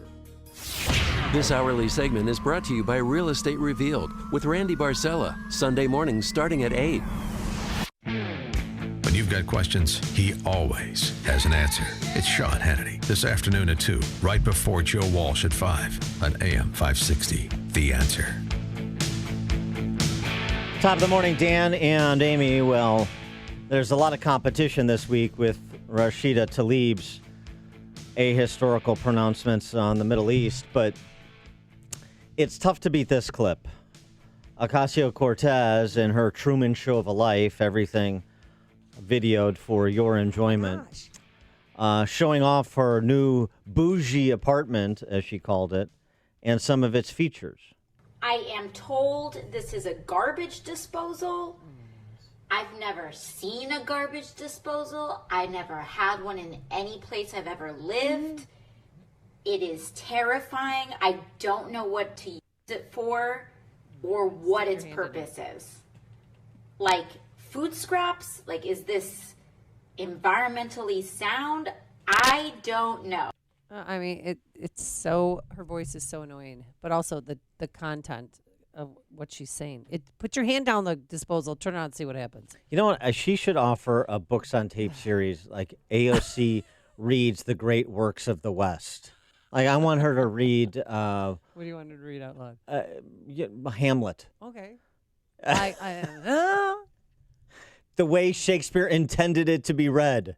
Well, in her defense, I guess their garbage disposals were outlawed in New York City in the 70s or something. But, I mean, hello. Basically, not since she's been on the planet, right. Number one. Number two, you don't need to possess something to understand its existence and function. Next week, it'll be a washer and dryer. What is it? I wash my clothes by hand. I don't know what this is. Is this environmentally sound? Uh-huh. This is the left's offering for your environmental protection czar. Okay? Just put that in your pipe and smoke it so long as it's environmentally friendly. Ocasio-Cortez also had a little rally for her GND. I think she was a bit miffed that her fellow House freshmen Spice Girls Tlaib and Omar were getting more ink. So she changed that. Here's what she had to offer about, TikTok, the world coming to an end. We cannot, and we will not accept anything less than a solution to save ourselves, and that's exactly what this is. You know, when we talk about the path forward, I wish that as a leader, I could give you comfort about our future. I wish that as a public servant, I can come here and tell you that everything's going to be all right. But I can't tell you that today because I'm not interested in lying to you. But frankly, there is no reason for us to be comfortable right now. We are at 4:15. 4:15. There is no reason for us to be comfortable. And I'm not here to guarantee to you that everything will be okay. Did she say 4:15? We're at 4:15? Oh, my God. Why didn't anybody tell us we're at 4? Here's what 4:15 means. It was reported today that this weekend, for the first time in human history, we have reached atmospheric levels of carbon at 415 parts per million. Everybody run for your lives! Where's the 4:15 siren? All right. How does this Godzilla movie end? For more on this, we're pleased to be joined by Bjorn Lomborg. He's the director of the Copenhagen Consensus think tank. He's the author of Cool It and The Skeptical Environmentalist. And we're going to see if we can infuse some, facts, science, economics into this discussion. Bjorn, thanks for joining us. Appreciate it. Hey, Dan. It's great to be back. So I won't query you about the garbage disposal and its environmental friendliness. We'll just wait till we get the report back from AOC on that. But what about 415 points per million of carbon particles and that signaling the end? Maybe we are back on that 12-year path to extinction. Well, it's important to sort of get a sense of proportion, as you also alluded to. Look, global warming is a real problem, but it's by no means the end of the world, as AOC likes to point out, and a lot of other people will tell you. So we are at 515 ppm right now, and yes, that is unprecedented. But let's also remember pretty much everything else we have in the world is unprecedented. We've never had as few kids die from easily curable infectious diseases. We've never had so many people well fed. We've never had so much light and electricity. There's no end to all the things that we've blown out of the water because we're an advanced civilization. Now, there's still problems, and global warming is one of them. But just to give you a sense of proportion, the UN estimate that if we don't do anything about global warming, if we just let it go, towards the 2070s, the total cost, so all the impacts that you're worrying about and all the impacts that AOC is worrying about, by the 2070s will be equivalent to losing what is equivalent to your income of 0.2 to 2%. So 0.2 to 2%, that's a small recession. That's not nothing, but it's certainly not the end of the world. So yes, let's by all means talk about how we fix it smartly, but let's not run around like chickens with no heads. Well, but wait a second. Yeah, I may only lose 2% of my income in 2070, but that won't mean much because I'll be dead in 2031. You have that planned out. Yeah, he did. He does the math real The quick combination there, of AOC's predictions and those Netflix algorithms predicting when I'm going to have a heart attack, I got it pretty much nailed. Yeah. Sure. Yeah. So and the 12 years is just simply a mirage, if you will. It comes from the fact that some people were very worried about global warming, so they said, what would it take to limit temperature rises to 1.5 degrees centigrade, which is about 2.8 degrees Fahrenheit? So that's a nice question. It also, we already knew the answer. It would be almost impossible. Now, they asked the UN Climate Panel. They spent a year. They came back with a thick report and basically said, it is going to be near impossible. If you want to do this, you only have 12 years to turn the entire world around 180 degrees and do everything right. And so what many people have said is, oh, see, now the UN is telling us we only have 12 years. No, the UN has told you only have 12 years if you want to do something that's incredibly inefficient and almost impossible to do. That's not the same thing as saying that you should do it. Actually, there's a good argument for why that would be not only impossible, but also incredibly wasteful of human resources. So carbon dioxide levels just hit 415. So what does that mean? And should we be alarmed as AOC is? Well, we certainly shouldn't be that alarmed. Look, it's a problem. There's a lot of problems around the world. And again, I work in the climate economics field, and I think the right way to look at this is to say global warming will have some problems. Like we will probably not have more hurricanes, but we'll have stronger hurricanes towards the end of the century. So we actually estimate that instead of 0.01% of global GDP being lost to global warming, to global hurricanes, it'll be 0.02%. That's a problem. But remember, it's still down from today where it's 0.04. And let's also just take a step back and realize it's a very small number compared to global GDP. And also remember, by the end of the century, we will all be somewhere between 6 and 30 times richer than we are per person. So this is a world where we'll be much better off. Our kids will survive much more. They'll have much more food and education, pretty much all the other great things. And then there is a problem that is promising to steal somewhere between, the 0.2 and 2%, or in 2100, maybe even 4% of that income. That's a problem.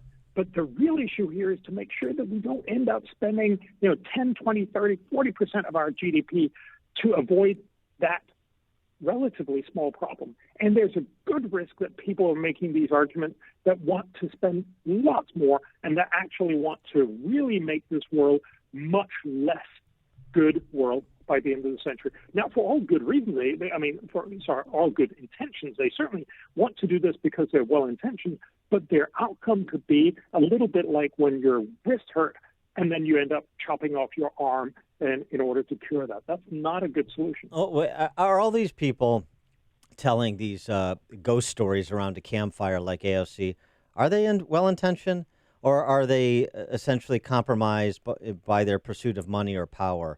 The scientists by money, grant money, power, obviously the politicians. Because, I mean, what scientist believes the end is 12 years? And why does it take, if she was only, using that as sort of a frame of reference to rally people to the urgency, then why take so long to clarify it? She's been talking about it for 2 years. She clarified it last week. Well, I don't know AOC. I've met a lot of these politicians. I've talked to Al Gore and many others. My understanding, and look, this may just be naive me, but my understanding is most of these people are really well intentioned. The point is not, and I think it's also much more useful to not doubt that people actually want to try to do good. I think people on both sides of the aisle want to do good, but the point is to emphasize that the actual policies that they're promoting are policies that are going to do very little to fix global warming, but that are going to be fairly costly. And that's a bad idea in a world where we only have limited resources and so many other problems that we want to tackle. Well, so I think we can get them to, go ahead. Well, also, too, though, they don't listen to anybody. They're zealots. So there's something else at play here. And I get you don't want to get into the attentions game. I respect that. I get that. But, I mean, there was this piece in Commune magazine this week by somebody who's of the left, sees global warming, climate change as a problem.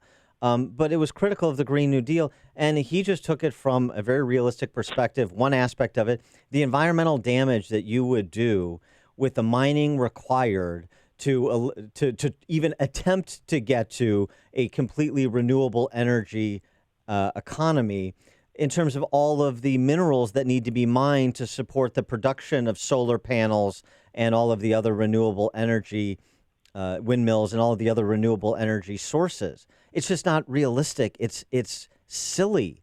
But there is no conversation that is either based in what is possible or what is past scientific, like the muster of the scientific method, what makes economic sense in a world of scarcity, as you're describing. None of those discussions are in play with some of the politicians you mentioned, and we could go through many others.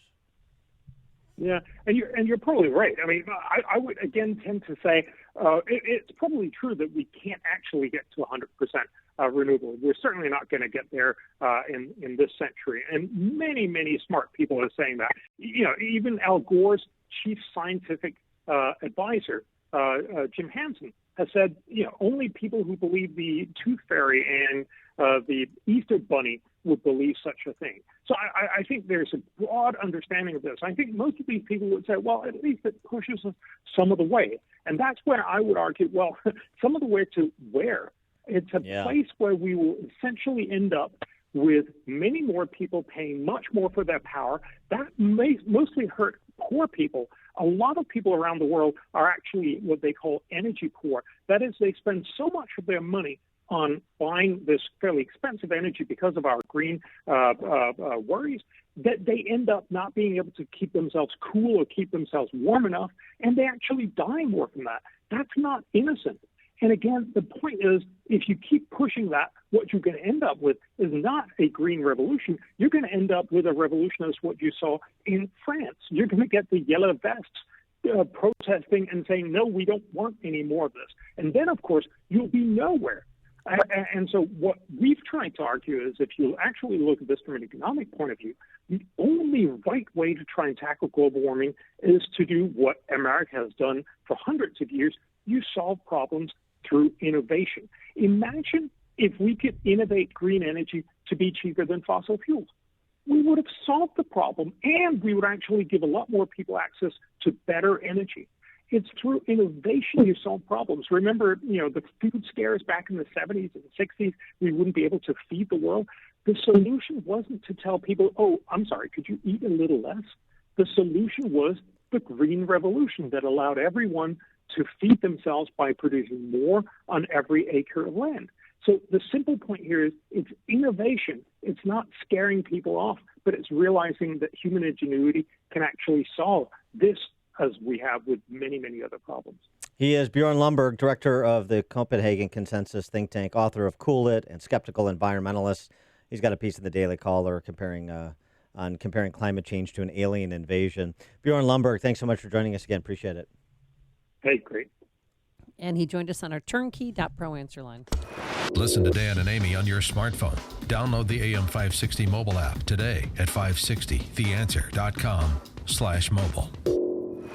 Hi, Barry Sterner, founder of Townstone Financial. We've all heard what the big banks have been doing. Time to call Townstone. I guarantee you can have confidence when calling me at 312-896-2110 or going to townstone.com that our only interest is getting you the best refinance deal available and to make sure your home purchase closes on time and without headaches. Great news, we have several new home mortgage programs. The first is a jumbo mortgage program that only requires a 15% down payment without any mortgage insurance. The second is a bank statement program which allows business owners and self-employed borrowers to finally qualify for a mortgage even if they don't show much income on their tax returns. Had a bankruptcy, short sale, or deed in lieu 12 months ago and want to purchase a new house? We have a program for you too. All programs have restrictions, so give me a call now at 312-896-2110. Remember, nobody values your home purchase business more than Townstone. I guarantee it. I own the company. That's 312-896-2110 or go to townstone.com. Townstone Financial is licensed in Indiana, Michigan, Wisconsin, Florida. NMLS 136639. www.nmlsconsumeraccess.org. Equal housing lender.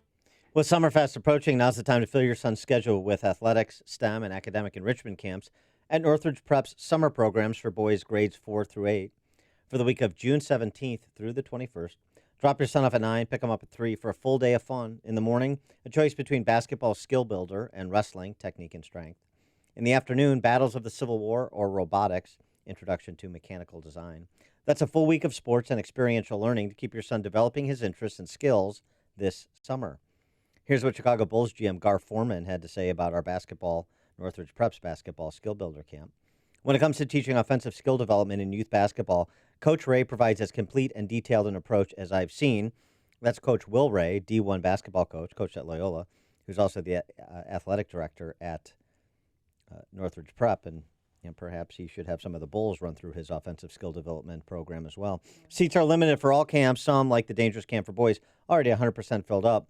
Learn more and register online at northridgeprep.org/summer. That's northridgeprep.org/summer. Fishermen, Anglers Outlet is celebrating the grand opening of their new location, now open in downtown Tinley Park. Stop by and celebrate now through Sunday. Get outlet prices on the finest brands of fishing tackle from brands like Shimano, Daiwa, Berkley Fenwick, St. Croix, and many, many more. Plus, the freshest and liveliest bait, minnows, suckers, grubs, and their famous Canadian night crawlers. It's all at Anglers Outlet's new location in downtown Tinley Park. You'll find everything you need for fishing, and they're open early every day for your convenience. Bring in your fishing reels during this week's grand opening, and they'll professionally fill the first one up with 175 yards of Berkley Trilene line for free. Stop by the Anglers Outlet grand opening celebration all this week at 17036 Oak Park Avenue in downtown Tinley Park. The address of Anglers Outlet changed, but the phone didn't. Call them at 708-331-5711. Also find them on Facebook. Don't miss the Anglers Outlet grand opening sale on now through Sunday in Tinley Park.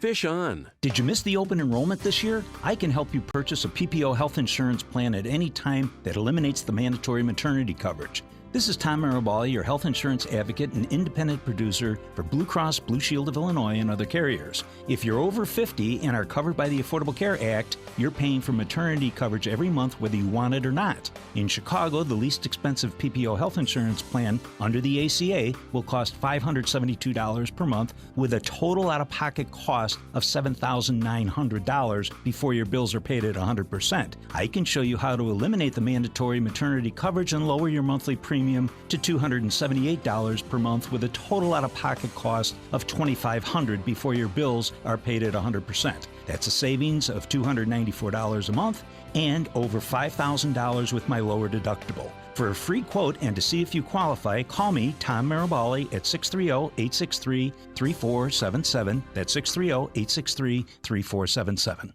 AM 560, The Answer. Kelsey Grammer is a Hollywood conservative, and he's in a new production of Man of La Mancha, the Mad King Don Quixote, that story. And he sat down for an interview with Christiane Amanpour and was asked a political question. Oh, and he answered honestly, I hope? He did, about his vote for Trump. Any regrets? No. You are one of those rare Hollywood beasts who is conservative, and you voted for Donald Trump. Yeah. And I just wonder whether you sort of took any hits in Hollywood for that. Did you feel that you were sort of I'm marginalized? unaware of taking a hit for it. Now, certainly there's, passions run high, and certainly he has, been a touchstone for an extraordinarily passionate response. I don't know if it's as serious or horrible as everybody wants it to be. I was wondering whether you thought that the sort of, many people believe the sort of fabric is being disrupted, and Well, I people think the push. fabric being disrupted is a good thing. You do? Oh, yeah. I do not think Washington was doing us any favors. For the last 50, 60 years, I think they've all been sort of just the same party, the same bunch of clowns, the same bunch of That's really politics. unpleasant people. And I don't think they've been helping anybody but themselves. How about it? Same bunch of clowns. Damn straight. I mean, I loved him in Frasier. I loved him in Cheers, but The boss. I mean, he nailed Mayor Emanuel. That was great. Change on the outside to protect continuity on the inside. Signature line from that series. That's what we've been getting in Chicago and probably will continue from the same bunch of clowns here. Coming up on Chicago's Morning Answer. Dr. Ken Candido on the opioid epidemic at 8:08. Today we're going to have some showers. It is 8 a.m. now and time for Fox News. It's treason. I'm Dave Anthony. Fox News has what President Trump tweeted, claiming his campaign was conclusively spied on, a term Democrats take issue with, and FBI Director Wray says he wouldn't use. Attorney General Barr has said that. He told Fox he's getting inadequate answers, probing the origins of the Trump-Russia investigation. People have to find out what the government was doing during that period. If we're worried about foreign influence, for the very same reason, we should be worried about whether government officials abuse their power. House Democrats are considering holding Barr in contempt of Congress for not handing over the full Mueller report. Now, a judge has ruled some redacted info can be public related to fired National Security Advisor Michael Flynn, who pleaded guilty to lying to the FBI. Flynn told investigators some in Congress and the Trump administration did contact him about the Russia probe. Democrats call President Trump's new immigration plan dead on arrival. He wants most green cards given out based on merit, things like education and job skills. But House Speaker Nancy Pelosi says the word that they use, merit, it is really a condescending word. They're saying family is without merit. Now, the president tweeted, bad hombres coming here illegally in the surge at the border shouldn't get too comfortable. They'll be removed soon. Congress failed to block the president's national emergency declaration at the border. Today, there will be an attempt in court, though. Fox's Evan Brown on the case live. Yeah, Dave, both 19 states and the ACLU are suing the Trump administration over the national emergency declared in order to fund construction of the border wall. Today, the lawyers will be in a California federal court hoping for preliminary injunctions as the lawsuits get underway. Both plaintiffs claim the president is out of bounds constitutionally, using an emergency declaration to spend money to build the border wall simply because he didn't like what the lower amount stipulated by the Congress, Dave. This is Fox News.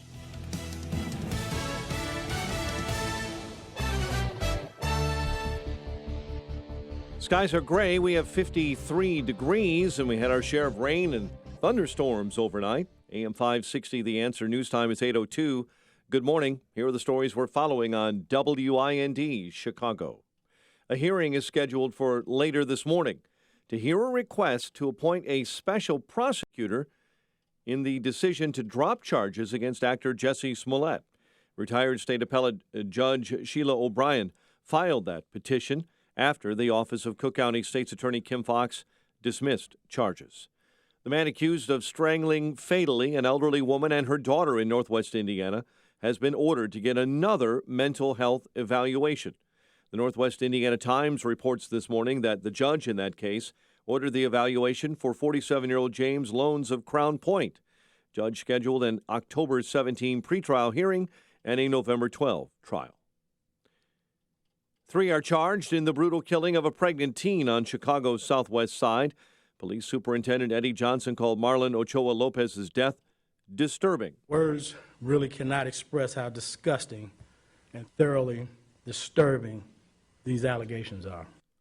Clarissa Figueroa and her daughter Desiree were both charged with murder. The elder Figueroa's boyfriend, Peter Boback, is charged with concealment of a homicide. A former vice president at Miller Coors was sentenced to 42 months in prison for for defrauding the brewer of millions of dollars in a decade-long scam. David Coletti pleaded guilty to wire fraud in 2016. The scheme defrauded Chicago-based Miller Coors of more than $8.6 million. Round one of the PGA Championship, Brooks Koepka, your defending champ, is the leader after a 7-under 63. White Sox beat the Blue Jays 4-2. Reds over the Cubs 4-2.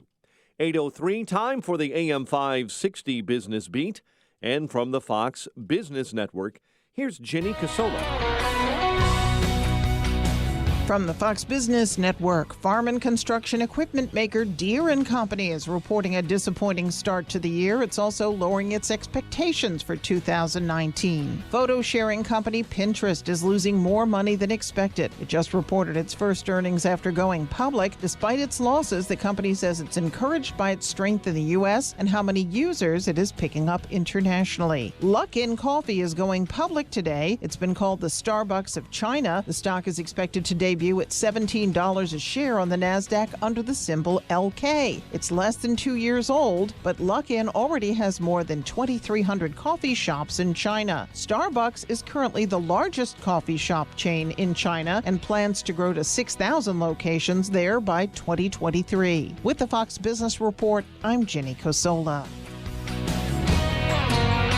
8:05, a check of traffic and weather on the way next on AM 560. Do you own or run a thriving business in the Chicagoland area? Have you overcome obstacles to make your business what it is today? If that's your business, then AM 560 wants to tell your story on the AM 560 Business Tour, presented by Signature Bank. Chicago's Morning Answer with Dan Proft and Amy Jacobson will be broadcasting live from businesses all around Chicagoland, telling success stories of thriving, successful businesses. Hey, if that's you, tell us about it. Visit 560theanswer.com/business and submit your information. That's 560theanswer.com/business. Message and data rates may apply. Do you want to learn how to get started making money flipping houses right here in Chicago? If so, we have an amazing opportunity for you. We're looking for a small group of motivated individuals to join our real estate investing team. You'll be introduced to our 3-step system for flipping homes right here in the local area. This is Than Merrill, star of A&E's hit TV show Flip This House. My team and I are looking for a handful of people in the Chicago area who want to learn how to get started making money flipping houses in your spare time using other people's money. Chicago is a perfect market for my system, and next week I'm holding a free 2-hour educational workshop where we'll share how to get started making money flipping houses and how to build long-term wealth with income properties. To get 2 free tickets to Than's workshop, text your 5-digit zip code to 82,000. Seating is extremely limited, so text your 5-digit zip code to 82,000. Text in the next 10 minutes, and you'll also reserve a free copy of Than's Money for Deals Guide. Just text your zip code to 82,000. At Dell, we know running a small business takes hard work. As a thank you, for all of Small Business Month, we're offering up to 45% off select computers with Intel Core processors. Plus, get additional savings when you call a Dell Small Business Technology Advisor. Call 877-BUY-DELL today. That's 877-BUY-DELL. Additional savings valid May 6th through 30th at 8 a.m. Eastern on select computers from customer calls Dell. Excludes Dell Canvas, PowerEdge T30, and select order codes.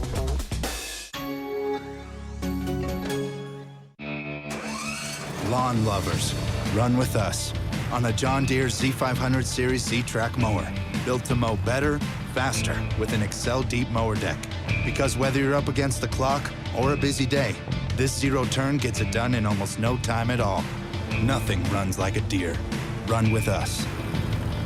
Test drive a Z500 Series Z-Track mower at your John Deere dealer during the Take Your Turn sales event.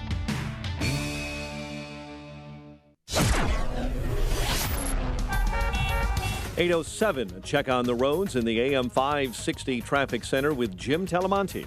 Northbound Tri-State traffic is jammed. 95th to Archer, where there's a wreck. 3 left lanes are blocked. Farther north, we're seeing delays from the Stevenson Expressway most of the way to Balmoral. Eastbound Reagan Tollway, the slow pocket is between 83 and Roosevelt. That's due to construction. And the northbound Veterans Memorial has delays. Mountain to the Reagan Tollway and Army Trail to 290.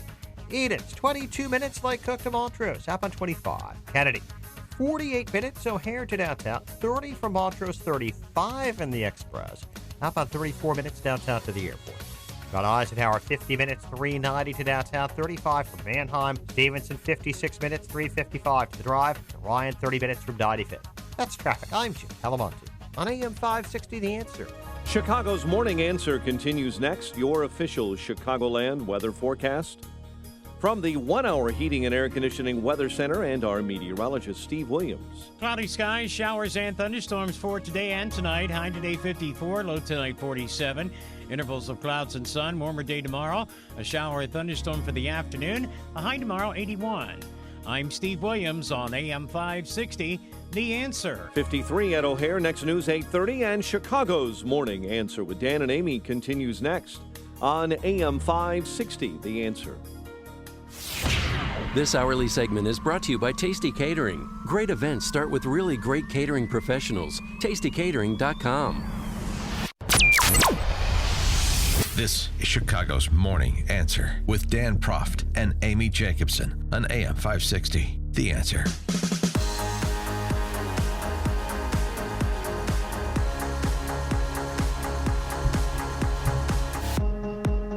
Good morning, Dan and Amy. 47,000 Americans died from opioid abuse in 2017. More than car accidents or at the hands of somebody using a weapon, using a gun in particular. Well more. So what to do about it, particularly in the era of increased legalization of controlled substances, not just marijuana, but as we were talking about during the break in Denver, now they're going to psychedelic mushrooms too. Yeah. They've passed that. That's legal now. Okay.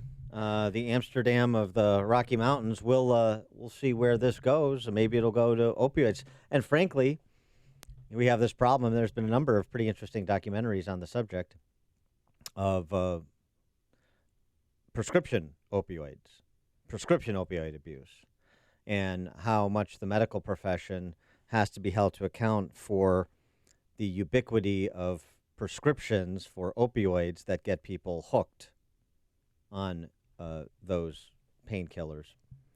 Did you see the movie Ben is Back? It's with Julie Roberts, and it's about addiction, and it's really good. And it addresses that, too, about how if your child breaks a bone, they put you on painkillers and opioids. It becomes a lifelong addiction.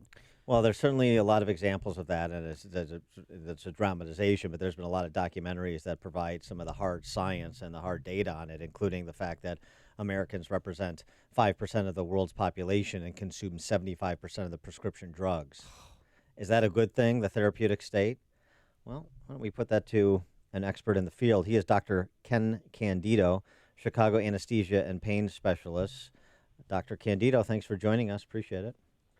Good morning, Dan. Good morning, Amy. Morning. Thanks for having me on your show. Always a privilege. Thank you. Pleasure. So what about that? When you see those stats coming in terms of the abuse, the overdoses, the death, and of course you know what I just said about the incidence of prescription drugs, scripts that are written by doctors. What is going on with opioids that needs to change in America? It's a great question. It's obviously an enormous social and legal problem, and it confronts and confounds our specialty, meaning not just pain management physicians, but physicians in general. And just by a little way of background, I should point out, the opioid epidemic, we spend a lot of time talking about it. It's on everyone's lips, and it's in the lay press, and it's, of course, something that physicians are very cognizant of. But we've had a history in this country dating back to the American Civil War of narcotics addiction.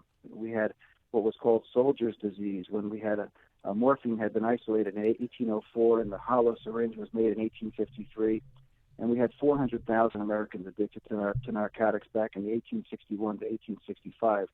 Everyone thinks this is a new phenomenon. What's happened now in the last 30 or 40 years is that physicians basically got handcuffed into bringing narcotics into primary care practices. And in 1980 and 1986, we had a couple of articles which were carelessly written by physicians who were on the lam. They were taking large donations from the narcotics manufacturing industry, and they wrote scientific papers which claimed that patients who used narcotics for legitimate purposes rarely got addicted. And then JACO, the Joint Commission, basically came out with a primer, which was actually published with the help of Purdue Pharma, the makers of OxyContin, that stated that physicians should be prescribing narcotics for benign pain because patients don't get addicted when they have legitimate pain conditions. And we got into this circuitous thinking that we should be using narcotics for anybody with any social ill, with any pain condition, with any medical condition where there was discomfort. You pointed out a great statistic, Dan. We have about 325 million Americans out of a world population of 7.2 billion. So we're 4.5% of the world's population, and we consume about 75 to 80% of all the narcotics in the world. Well, how do we get there? Because Americans have basically a sense of entitlement. Americans don't like to feel any discomfort or pain. And then we had the manufacturing and the pharmaceutical industry, which was basically breathing down our throats to tell us that patients should not be uncomfortable. Let me just interrupt there, though. So you have pharma paying for Cook studies that say things that aren't true, but at some point, doctors have to know that these prescriptions are producing bad outcomes for their patients, and so doesn't that inform their behavior? Absolutely, Dan. But if you look at how the pendulum has swung a few years back in California, especially, there were physicians who were being sent to prison for under-prescribing narcotics. And so these cases were sensationalized. There was case law of individuals who actually went to jail because patients and patients' families would actually sue them for medical negligence, claiming that their pain was undertreated and undermanaged. And then we got into this, again, it's a circuitous path of dysfunctional thinking that patients should not be having pain. But really, and you pointed out a great statistic, we have about 70,000 overdose deaths in this country per year, 70,000 from all comers, all types of medications. And with narcotics, it's 47,600. That's the most recent statistics from the CDC, the Centers for Disease Control and Prevention. However, the most, I think, impressive number is that the actual incidence of overdoses from prescription opioids, people like myself and my colleagues who write narcotics with genuinely good intent, that's actually on the decline. Why we have an increase in the actual deaths is because of prescription deaths with other synthetic narcotics. I don't want to beat up on China. We've got this trade war going on, but the Chinese have been instrumental in creating a synthetic drug called fentanyl. Yeah. And this fentanyl is now permeating our borders both through Canada and Mexico and gaining access to Americans. And so the actual incidence, the increase, the rise in deaths from narcotics is not from prescriptions. I think that the medical community has read the message. We drank the Kool-Aid before, but now we're back on our good behavior. And we're starting to take patients to task. We're doing urine drug monitoring. We're signing opioid agreements with patients. We're scrutinizing what our patients are doing. But people continue to die at an alarming rate, as you pointed out, more than gun homicides and approaching motor vehicle accidents and so forth. Yeah, they're saying about 130 people in the U.S. die every day from overdosing on opioids. But what is an alternative? Say if your loved one's going to have an operation, is there anything you could do besides writing a prescription for painkillers, pain relievers? Absolutely. So the most important thing is to have an open and honest discussion, and this is what we're trying to educate our younger physicians about, is to give realistic expectations. I think that, and I use the term entitlement, I think people have an expectation that they're going to get in and have a hip or a knee replaced and they're going to just walk out and start dancing the same evening with no pain. And I think surgeons have had to change their mantra and turn this around and say, this is going to be a painful procedure, but we're going to manage your pain not with narcotics, but using what we call multimodal, several different modalities, different chemical classes of medications which work on various pathways, both in the peripheral and the central nervous system, to blunt your pain response. You're still going to be uncomfortable, but you're going to have to do work now. You're going to have to use local anesthetics. You're going to have to use drugs that block the brain, like gabapentin. You're going to have to use patches, creams, gels, and good old-fashioned Tylenol and medications that have anti-inflammatory properties. And so the pendulum has swung back now to us using this multi-modality or multimodal thinking, and it's had an enormous impact on our patients. Now, the flip side, too, I got an email from a friend of the difficulty in filling prescriptions. She recounts the story of her 86-year-old mother who's got rheumatoid arthritis in her spine and has had difficulty getting her prescription filled at the pharmacy, even when her doctor intervened with the pharmacist to try to facilitate it. What's going on there with potentially this incidence of difficulty getting prescriptions filled? Well, that's a great point, Dan. And actually, the insurance companies and the pharmacies now, again, the pendulum has swung back towards less opioids and being minimalistic. And there's a certain level of collusion and oversight. We have in this state, we have the Illinois Prescription Drug Monitoring Program, and any physician who's a member who signs up can actually go on the website and punch in their patient's name and see who's writing prescriptions and what quantities and what dates they were filled.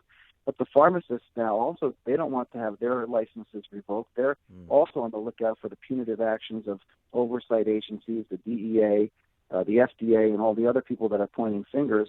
This is kind of like with the Mueller report. You know, once Barr said we're going to investigate the investigators, the finger started pointing in every direction. So they pointed to physicians, they're pointing to pharmacists, they're pointing to the drug pharma manufacturers. Everybody's looking at everybody else and saying, you caused this problem. But I think the pharmacists are doing a magnificent job of trying to be minimalistic. Why should an 86-year-old person with a benign condition need oxycodone, 10 Percocet a day? I mean, it's ludicrous.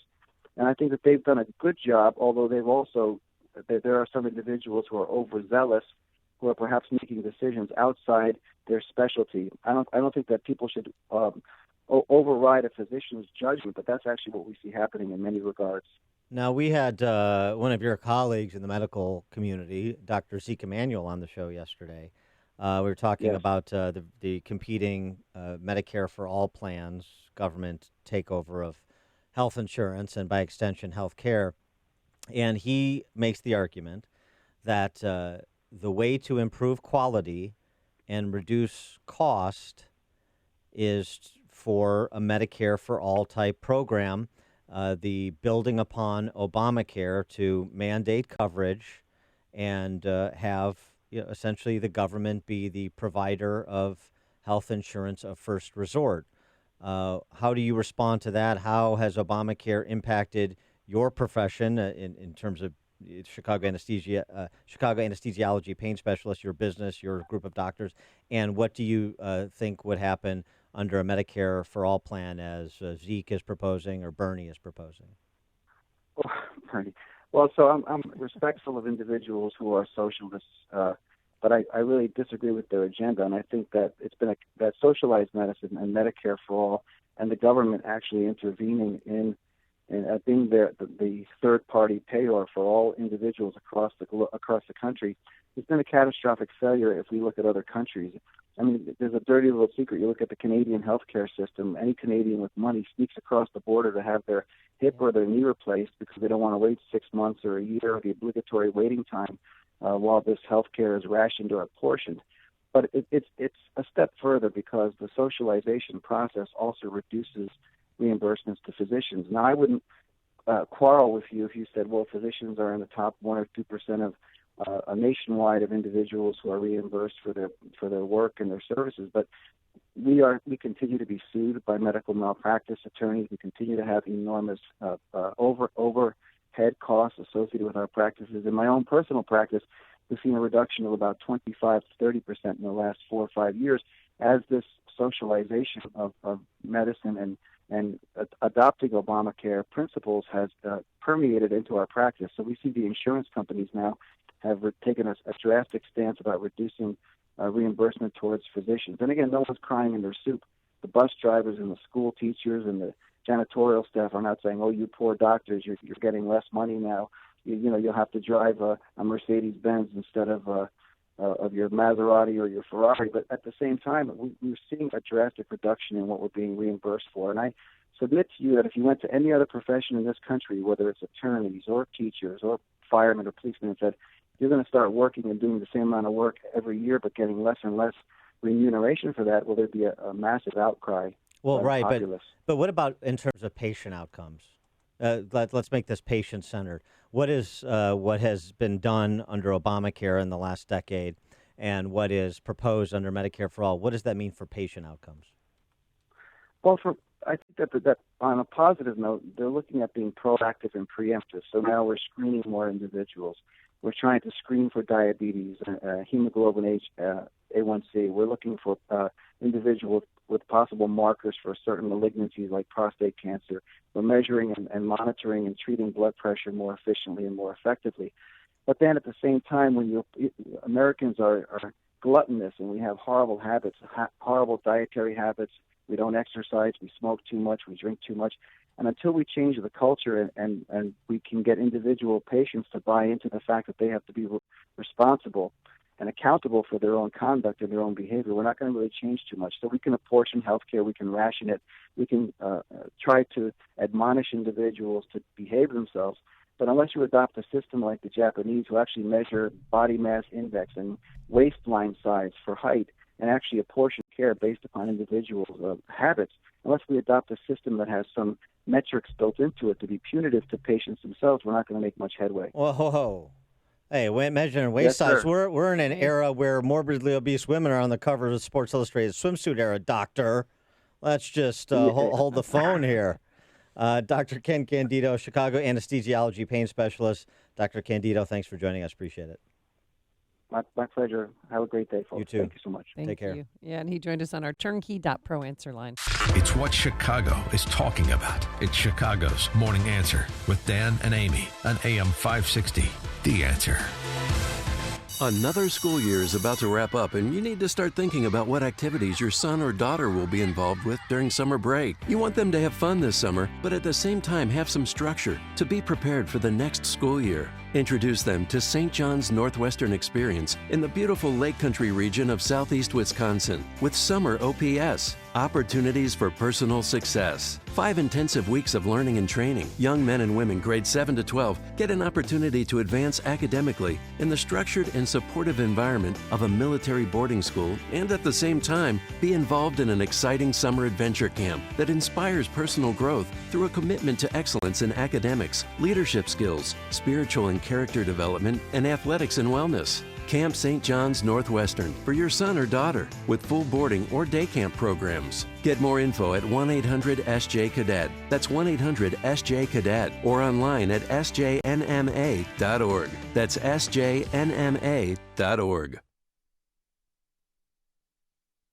Hey, guess what? Weather's getting nicer. It's gonna be nasty today, but over the weekend, get out and play some golf. And if you want to play golf with us on Monday, June 24th at the Mistwood Golf Club, here's what you do. You got to call this number, 312-363-6680 to reserve your foursome, or if you have two or even a single player, call 312-363-6680. Our annual golf tournament presented by Clear Financial Strategies. And this year, we're going to benefit the 100 clubs of Chicago, DuPage, and Will counties. They help out with financial assistance and educational assistance to the families of fallen first responders. It's a win-win. So call today to reserve your foursome, 312-363-6680. Also, if you own a business and you thought about dabbling in radio advertising, now's the time to do it. It's called our Business Benefactor Program. For $1,196, you have a foursome of golf, free lunch, silent auction. There's a 7:30 a.m. shotgun start and a 2 p.m. shotgun start. It's a scramble format. And as a way of saying thank you, we will give you 25 one-minute commercials that will air right here Monday through Friday. It's a $3,000 advertising value for just $1,196. And again, a portion of the proceeds will benefit the 100 clubs. So call today to reserve your spot, 312-363-6680. That's 312-363-6680. Hi, Barry Sterner, owner of Townstone Financial. I could talk to you all day about how I feel about Townstone's service, low closing costs, and great rates. But how about listening to one of our customers? My name's Elisa French. We've had such good experience with Townstone Financial and specifically Barry Sterner that when my mom was looking to move to Chicago, the first thing I said to her was, she had to call Townstone and got in touch with Barry Sterner, which again, amazing relationship. My sisters, when I am able to ask a question, and I have many questions when it comes to this, he really almost holds my hand with his knowledge and explains in such an easy way, and it makes me feel comfortable. So it's easy for me to recommend him. Remember, nobody values your business more than Townstone Financial, and I'm always available to answer your questions. Call me now, Barry Sterner, 312-896-2111. That's 312-896-2111. Or go to townstone.com. That's TOWNSTONE.com. Townstone Financial is licensed in Indiana, Michigan, Wisconsin, Florida. NMLS 136639. www.nmlsconsumeraccess.org. Equal housing lender. I'm taking it. Dan, you should take it too. Of course, I'm talking about Balance of Nature. Have you thought about taking Balance of Nature, Dan? Hello? I'm still thinking about having my waistline measure per Dr. Kim Candido. It's 10 servings of 31 different fruits and veggies, all in a single capsule. No dyes, no preservatives. And, because admit it, none of us eat enough fruits and veggies on our own. So that's why Balance of Nature is so great. It's easy, it's healthy, and yes, the testimonials you hear on this station are real. So get on board and try Balance of Nature. And now's the perfect time to start because you can lock in your price for fruits and vegetables today and get free shipping on every order. If you lock in now, you won't have to pay more when the cost of produce starts to rise later this year. They don't have operators. They have health coaches standing by to take your order to answer any questions. That number is 800-246-8751. That's 800-246-8751. Use promo code Chicago or go to balanceofnature.com. Promo code Chicago. AM 560. The Answer. Hey, Amy, when you're planning the next family trip, there's a new resort that's opening on the West Coast you may want to check out. Oh, is this the one in Palm Springs? It is. It's a run to the border. That's right. The Bell, a Taco Bell hotel and resort, taking over a Palm Springs, California hotel. Yeah. Hola. I need another chalupa over here. I mean, is it all you can eat burritos and Supreme Crunch Wraps? Feature a gift shop, Taco Bell themed apparel, which is nice for the kids. Oh my God. On-site salon with Taco Bell inspired nail art and hairstyling services. Here's it. What? Oh, can you give me the taco hairstyle, please? Mm-hmm. You know, the higher the hair, the closer to God. You know that, right? I've heard that. Yeah. Yes, that's what we say in Texas. We'll also provide wedding customers. Okay, that's just ridiculous. You can get a Taco Bell themed ceremony for $600. Oh my God! People are that obsessed with Taco Bell? Mm-hmm. Yeah, they've had over 165 wedding registrations at their Cantina flagship location in Las Vegas. Sure. Uh-huh. That's so ridiculous. Not that good. First they started serving booze. Now they got a hotel and resort. Taco Bell, that's the place to be, man. That's cool. That marketing director's doing a good job. You get that little dog? You get the little Taco Bell dog? Yeah. I mean, Chihuahua. You can relax and culturally appropriate at the same time. That's a nice way to spend a week. Gross. Coming up on Chicago's Morning Answer. We're going to have a little discussion about regulating speech on social media platforms with John Smirak from thestream.org. Should conservatives be more concerned about restraining government from interfering with private companies or more concerned about winning elections? That's at 8:38. And how sexy is it? Oh, if you speak Chicago, people get turned on. But first, let's get into the newsroom. Here's Mike Scott. 51 degrees, cloudy skies at 8:31. Today is the deadline given to the Treasury Department to release President Trump's tax returns. But Treasury Secretary Steve Mnuchin continues to defy that Democrat request. President Trump says his new immigration reform plan will be helpful to all people. Our proposal is pro-American, pro-immigrant, and pro-worker. It's just common sense. Officials in Colorado and Maryland are pushing for boycotts over Alabama's new pro-life abortion law. The law signed this week is considered the most restrictive in the nation. The group that oversees the SAT will start applying an adversity score, which will reflect the social and economic background of each student taking the test. Big deal in computing this morning. Hewlett-Packard Enterprises buying the supercomputer firm Cray for $1.3 billion. Cray announcing the deal this morning. Cray's supercomputing systems handle massive data sets, converge modeling, artificial intelligence, and other analytical workloads. Cray, of course, is headquartered in Seattle. A hearing scheduled later today to discuss a request to appoint a special prosecutor to investigate the decision to drop charges against Jussie Smollett. Chicago Alderman Proco Joe Moreno being sued by his ex-girlfriend after she was arrested for driving a car he reported stolen earlier this year. Chicago-based Boeing says it's finished with updates to the flight control software implicated in two deadly crashes involving its 737 MAX, moving a step closer, it says, to getting that plane back in the sky. Round 1 of the PGA Championships in the book. It's kind of unusual to have the PGA in May, but there you go. Brooks Koepka is your leader after one round, 7 under 63. White Sox beat the Blue Jays 4-2. Reds over the Cubs 4-2. The Bruins headed for the Stanley Cup Finals after a sweep of the Hurricane.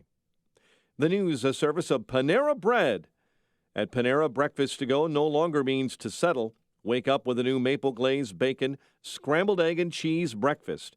It's a wrap with a Madagascar vanilla cold brew, all ready to go with the push of a button. Panera.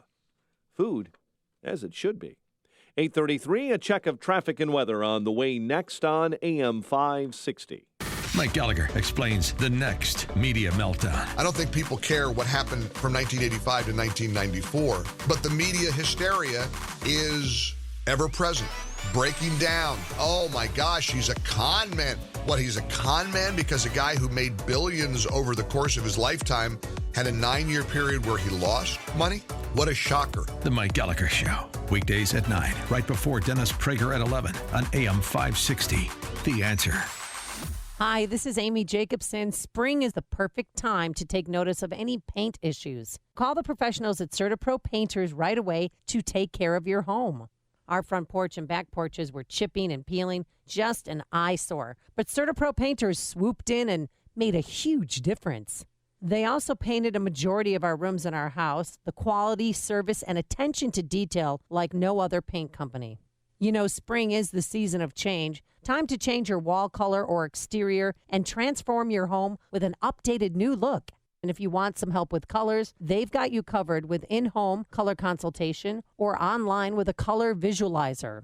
Don't put it off. Time to hire CertaPro Painters, your residential and commercial painting expert. Schedule a free estimate online at CertaPro.com. That's Certa with a C, or call 1-800-GO-CERTA. Each CertaPro Painters business is independently owned and operated. CertaPro Painters, we do painting, you do life.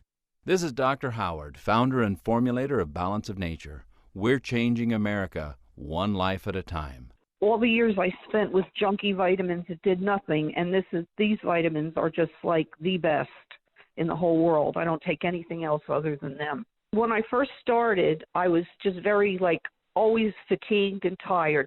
Within 2 days, I felt like a new person. I felt like I was in a different body. I listen all the time on the radio when I'm in the car with the commercials about Balance of Nature, and it's really true. Everything really, really works. So I am sold. Through Memorial Day weekend, you can receive a $20 discount and free shipping on any first preferred order of Balance of Nature. Again, this special radio offer will only be available through May 27th. Call 1-800-2468-751 or go to balanceofnature.com and use discount code CHICAGO. Check out Ground Game, the latest podcast from the Associated Press discussing the top political issues around the country. Available on Apple Podcasts. 8:36. Let's check the roads. AM 560 traffic center time. Here's Jim. Northbound Tri-State traffic is slow going from 111th to Archer after a crash, and from Ogden most of the way to Balmoral. Southbound, there is a Gapers delay from LaGrange Road to Archer. Eastbound Adams Tollway traffic moves pretty well. Eastbound Reagan Tollway is by 83 to Roosevelt. Northbound Veterans Memorial from 75th to the Reagan Tollway. Southbound St. Charles to Butterfield. Edens is fine. Kennedy, 48 minutes. So here to downtown, it's heavier in the express lanes. Eisenhower, 48 minutes from 390, 35 from Manheim. Stevens at 50 minutes, 355 to Lakeshore Drive. The Ryan is 33 minutes, 95th to downtown. Outbound 25, crash in the left lane going to the split. Bishop Ford is 35 minutes, 8094 to the Merck. It's traffic. I'm Chip Telemonte. On AM 560, The Answer. Chicago's Morning Answer continues next. Your official Chicagoland weather forecast. From the 1-hour heating and air conditioning weather center, cloudy, couple of showers, maybe a thunderstorm yet today, with a high near 54, currently 51. Next news coming up at 9. And Chicago's Morning Answer with Dan and Amy continues next on AM 560, The Answer. This hourly segment is brought to you by Secure Retirement Radio with host Raj Shah.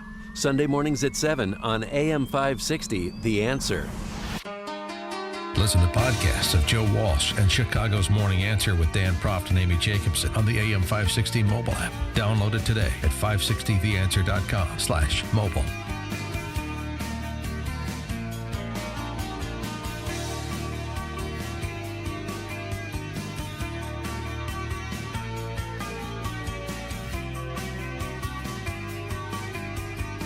Top of the morning, Dan and Amy.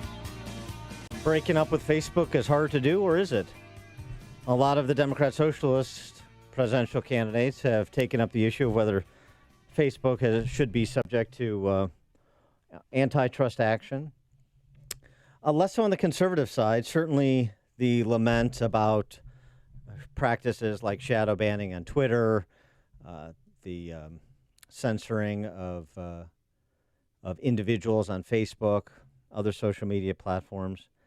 But it's mostly been calls for fair play rather than calls for federal prosecution from the right.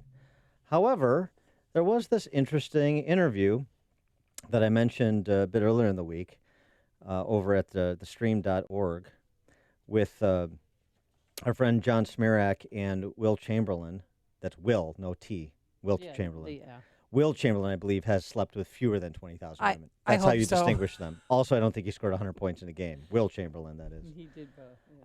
But the question, they go through some of the questions and the arguments that have been made by free market types like myself about the First Amendment, restraint on government interfering with private property, private businesses, private platforms, particularly in the area of speech, as well as whether or not conservatives should stop crying and just focus on building their own castle, and the other arguments. It's interesting where they come down.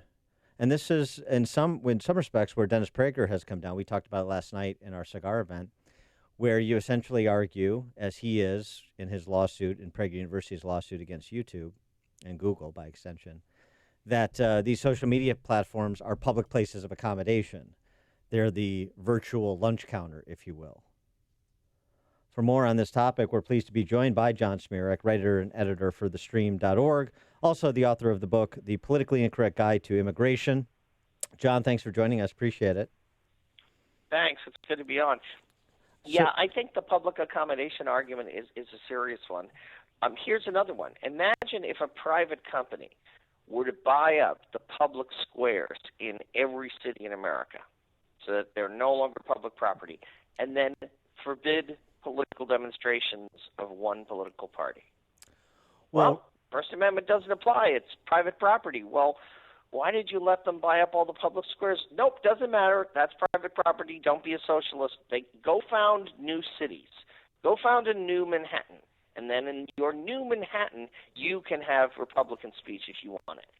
That's the equivalent of saying go start another Facebook. Well, but Buzz Aldrin has said it's time for us to leave for Mars, so there is that option. Well, but here's the thing: the physical space, tangible property is scarce, is limited.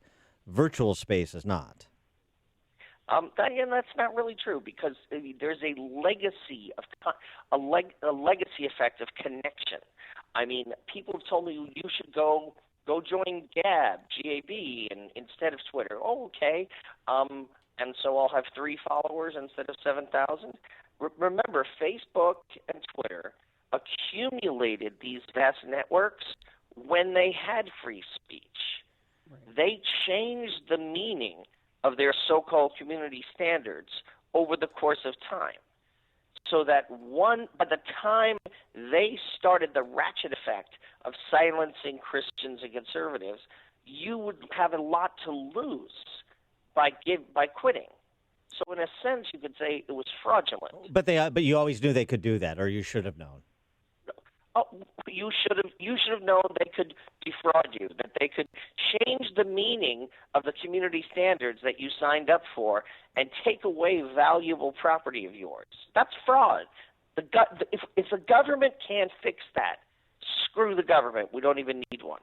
If the government can't stop one oligarchy from silencing political speech using fraud by changing the definition of the agreement people signed years ago so that their intellectual property, their connections, their contacts can be taken away from them arbitrarily without appeal, then frankly, if we're such free market purists that we're not willing to use the government to do that, then I want those same free market purists to come out against the Civil Rights Act, because that's an attack on capitalism.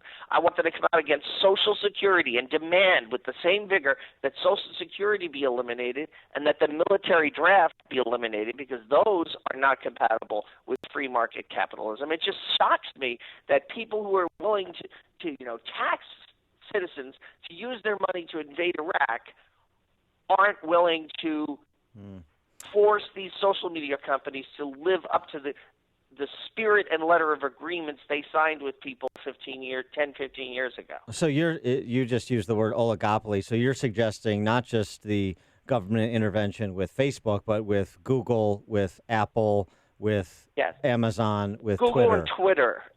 Google and not Twitter. Apple necessarily. Not Apple. Apple. Well, the Apple competes in the space and is in the same businesses as Facebook's in. So if you're going to regulate Facebook, really, in what sense? I mean, I think of Apple as making hardware. But and you can always buy a PC. Well, they have instant messaging apps and so forth. Oh yeah, but you can. In that case, I really think there's enough vigorous competition. People can really buy PCs. There is from many different companies. So I just strikes me. But so Google, much as I hate Apple, I don't think they have a monopoly position in the same way that Twitter and especially Google have. So those three, as it pertains to content, should face government scrutiny, if not prosecution. Well, here's what I would say. There are two options, and I've got a new piece up at stream.org actually today. Trump is Tribune of the People. Trump has set up a website, a tech bias sharing tool for ordinary Americans to go on and tell their stories of how they've been affected by tech social media bias, and I think that's brilliant. It's going to be similar to the way he got the stories of angel moms who were victimized by illegal immigrants. Either we can force these companies, by changing the federal communications law, we can force them to really be what they pretend to be, which is neutral platforms. The only reason that they're not subject to libel actions, that Nick Sandman's lawyer can't close down Google and Twitter and Facebook with a lawsuit, for damages, is that they have this veil of, but we are neutral platforms. We're not publishers and editors. They don't speak in that tone of voice, do they? They don't Hope actually not. speak like that, do they? That's not actually their voice, is it? Yeah, I'm afraid so. All right. Well, besides on Facebook and Twitter, targeting edgy conservatives, do you think they're going after mainstream people right now? Oh yeah, absolutely. They're going after Orthodox Christians. Small O Orthodox, if you support biblical Christianity on sexual ethics, you're going to get closed down. My friend Michael Brown, a completely mainstream evangelical Christian of Jewish background, talks a lot about defending Israel and the rights of Jewish people. He's not an extremist at all, except, to Tim Cook and the LGBT activists, he's an extremist because he supports traditional marriage. So his YouTubes get demonetized so that all the work he did making those videos can't support his family. Well, no, you can't get any money from it because we don't like your ideas. Well, there is something to that, and Dennis Prager makes the same point that the preponderance of his videos that have been taken down, the PragerU videos that have been taken down by YouTube, were all of a religious nature, him talking about, or others talking about God and faith. So there is something. Well, imagine Facebook and Twitter started just banning every Muslim. Do you think they'd get away with that? No. They Well, wouldn't. why should we let them get away with it with us?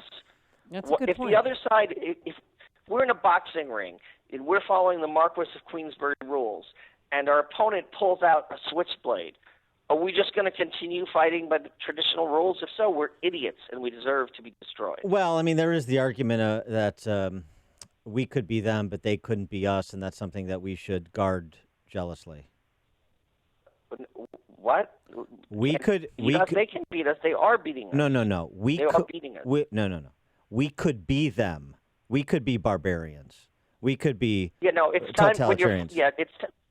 I'm sorry. It's time to stop.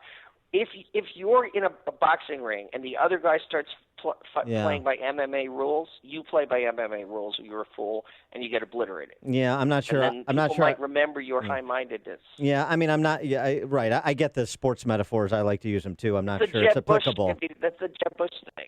Well, let me ask you this, because there's something in this interview with Will Chamberlain that is a bit problematic, in addition to just sort of the disagreement we have on premises. But he says the ideological work of these enterprises has been so effective that conservatives have a need of not just these enterprises, but institutional capture by Republican donors. The ideological work there has been so effective that conservatives have a knee-jerk revulsion to any kind of regulation on a private company, not even when such a regulation is a prerequisite to Republicans winning elections. Well, there's two issues with that. One is a Republican won an election in 2016, and as I understand it, Mark Zuckerberg called either Pascal or Trump on election night and said, your Facebook ad campaign was the most successful political Facebook ad campaign that's been run to date. So that was Trump using the infrastructure Mark Zuckerberg did to, in part, get him across the finish line. Number two, should we be making decisions about regulations of anything, of any sort, based on winning or losing elections? Okay, first of all, for the last 2 years, the tech industry was agonizing about that. How can we prevent that from happening again? And that's when all the bans started. And second, absolutely, we should be regulating immigration in terms of keeping out future Democrats. Absolutely. Absolutely. The founding fathers thought that way. They didn't want to let Tories from Canada come in who were going to vote against the interests of the new founded America, newly founded United States. If we think our policies are essential for preserving the country from socialism, from religious discrimination, the attacks on the family, of the abortion of unborn children, then part of how we govern should include how to hold on to power. Absolutely. Well, how to hold on to power and ideological tests for whether it's entrance into this country or regulation of a particular business or enterprise. Aren't those different things? Aren't those different things? No, I don't think so. Not anymore. Not when your opponents are no longer patriots. The Democrats are no longer a patriotic American party. They want to open our borders to foreign invasion. I don't consider them legitimate patriotic opponents. And we're not talking about Hubert Humphrey here. We're talking about Bernie Sanders, who honeymooned in the Soviet Union at the height of its totalitarianism, and Alexandria Cortez, who wants to close down a third of the economy and redistribute all the wealth and open the borders. I mean, if our current immigration policies continue, no Republican will ever be able to be elected president again. We're very close to that tipping point just through sheer demographic replacement of future Democrats. People come in, they're poor, they're low skill, they vote for more big government. The Democrats have figured that out. They never intend to fix immigration. We're on the verge of pro-life, pro-family, pro-gun candidates being completely and permanently unelectable in America. All right. It's time to take off the gloves. All right. I'll let you have the last word. He is John Smirak, writer and editor for TheStream.org, author of the book, The Politically Incorrect Guide to Immigration, and his piece, this interview, which is important. Check it out because this is an important discussion and debate to have, including among sort of those that are otherwise ideologically simpatico on the right. Big tech's war on free speech for Christians and conservatives violates our civil rights. Get that at TheStream.org. I'll tweet it out. John, thank you so much. Thanks Have a for great joining day. us. Appreciate it. And he joined us on our turnkey.pro answer line. The stories you need to know to start your day. This is Chicago's Morning Answer on AM 560. The Answer. Now that winter is finally over, it's the perfect time to get your fireplace and chimney up to speed for the coming year. The Fireplace and Chimney Authority is the Midwest's largest fireplace and chimney company and offering specials on cleanings, inspections, and chimney repair. Call them today, 630-279-8500, and receive $40 off your next chimney cleaning and inspection, or $100 off masonry repairs over $750. Use discount code AM560 to claim this limited time offer. In business and veteran owned since 1992, let the Fireplace and Chimney Authority be your one-stop shop for all fireplace and chimney needs. Call today, 630-279-8500, or stop by into one of their beautiful showrooms in Lisle or Elmhurst to see Chicagoland's largest selection of fireplaces, gas logs, fire pits, outdoor kitchens, and grills. Call them today, 630-279-8500. I can't believe Grumpy the cat died at age 7, and I thought you were a cat guy, that you knew who Grumpy the cat was. I don't keep up with all the cat celebrities. Okay, well, he died at age 7 from a urinary tract infection. Uh-oh. Who is he? There's memes about him. He's a big social Oh, media he's a social star. media influencer? Yeah, like Olivia he is. Jade? He is. And a YouTube sensation.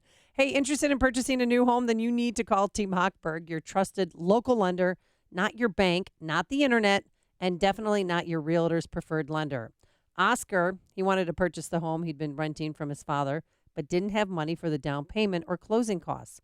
So he called Team Hochberg for advice. Team Hochberg secured Oscar a gift of equity for the down payment and closing cost credits from his father to purchase the home. The garage was dilapidated, so Team Hochberg secured Oscar an FHA 203K loan to build a new garage and make other much-needed renovations. If you'd like to purchase a home you're currently renting and need help structuring the financing, call Team Hochberg, your trusted local lender, who will always look out for your financial best interests.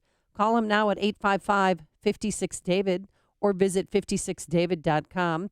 Team Hochberg helped me and thousands of AM 560 listeners, but guess what? They can't help you if you don't call. 855-56-DAVID or visit 56david.com.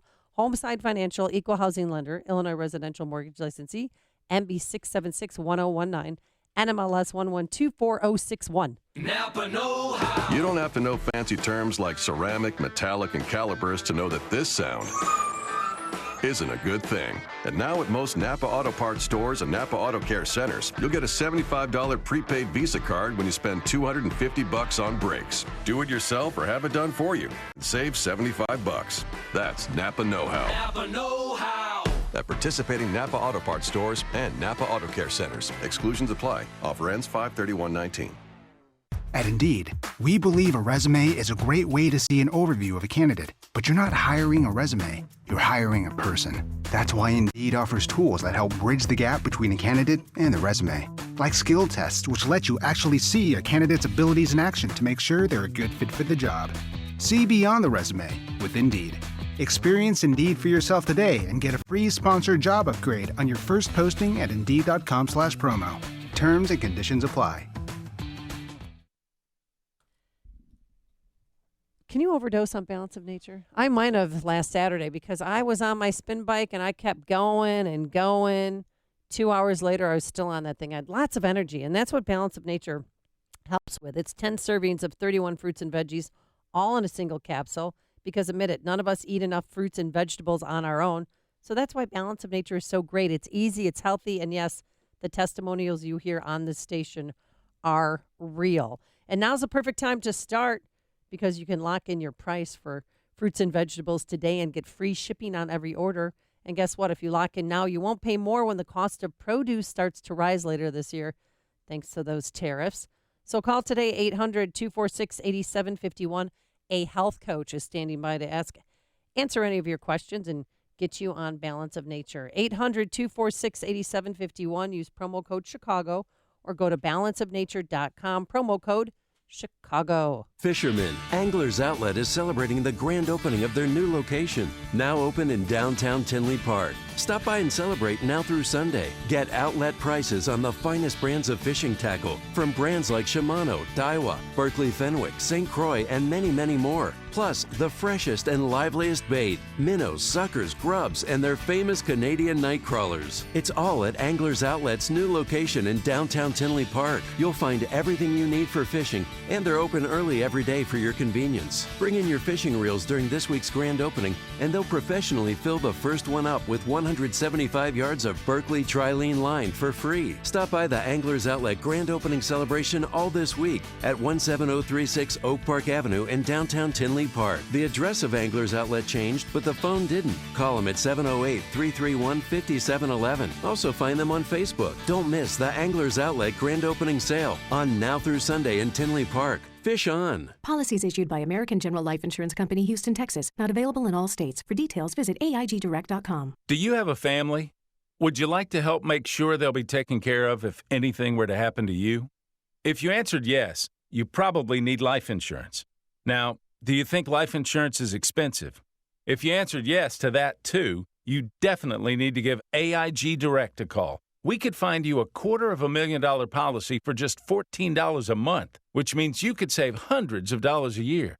Call us now for a free, no-obligation quote. 1-800-700-1368. Since 1995, we've helped millions of people find out if they could save up to 70% on their term life insurance. See how affordably we can help you protect your family. Call AIG Direct now for your free quote. 1-800-700-1368. You could save up to 70%. That's 1-800-700-1368. 1-800-700-1368.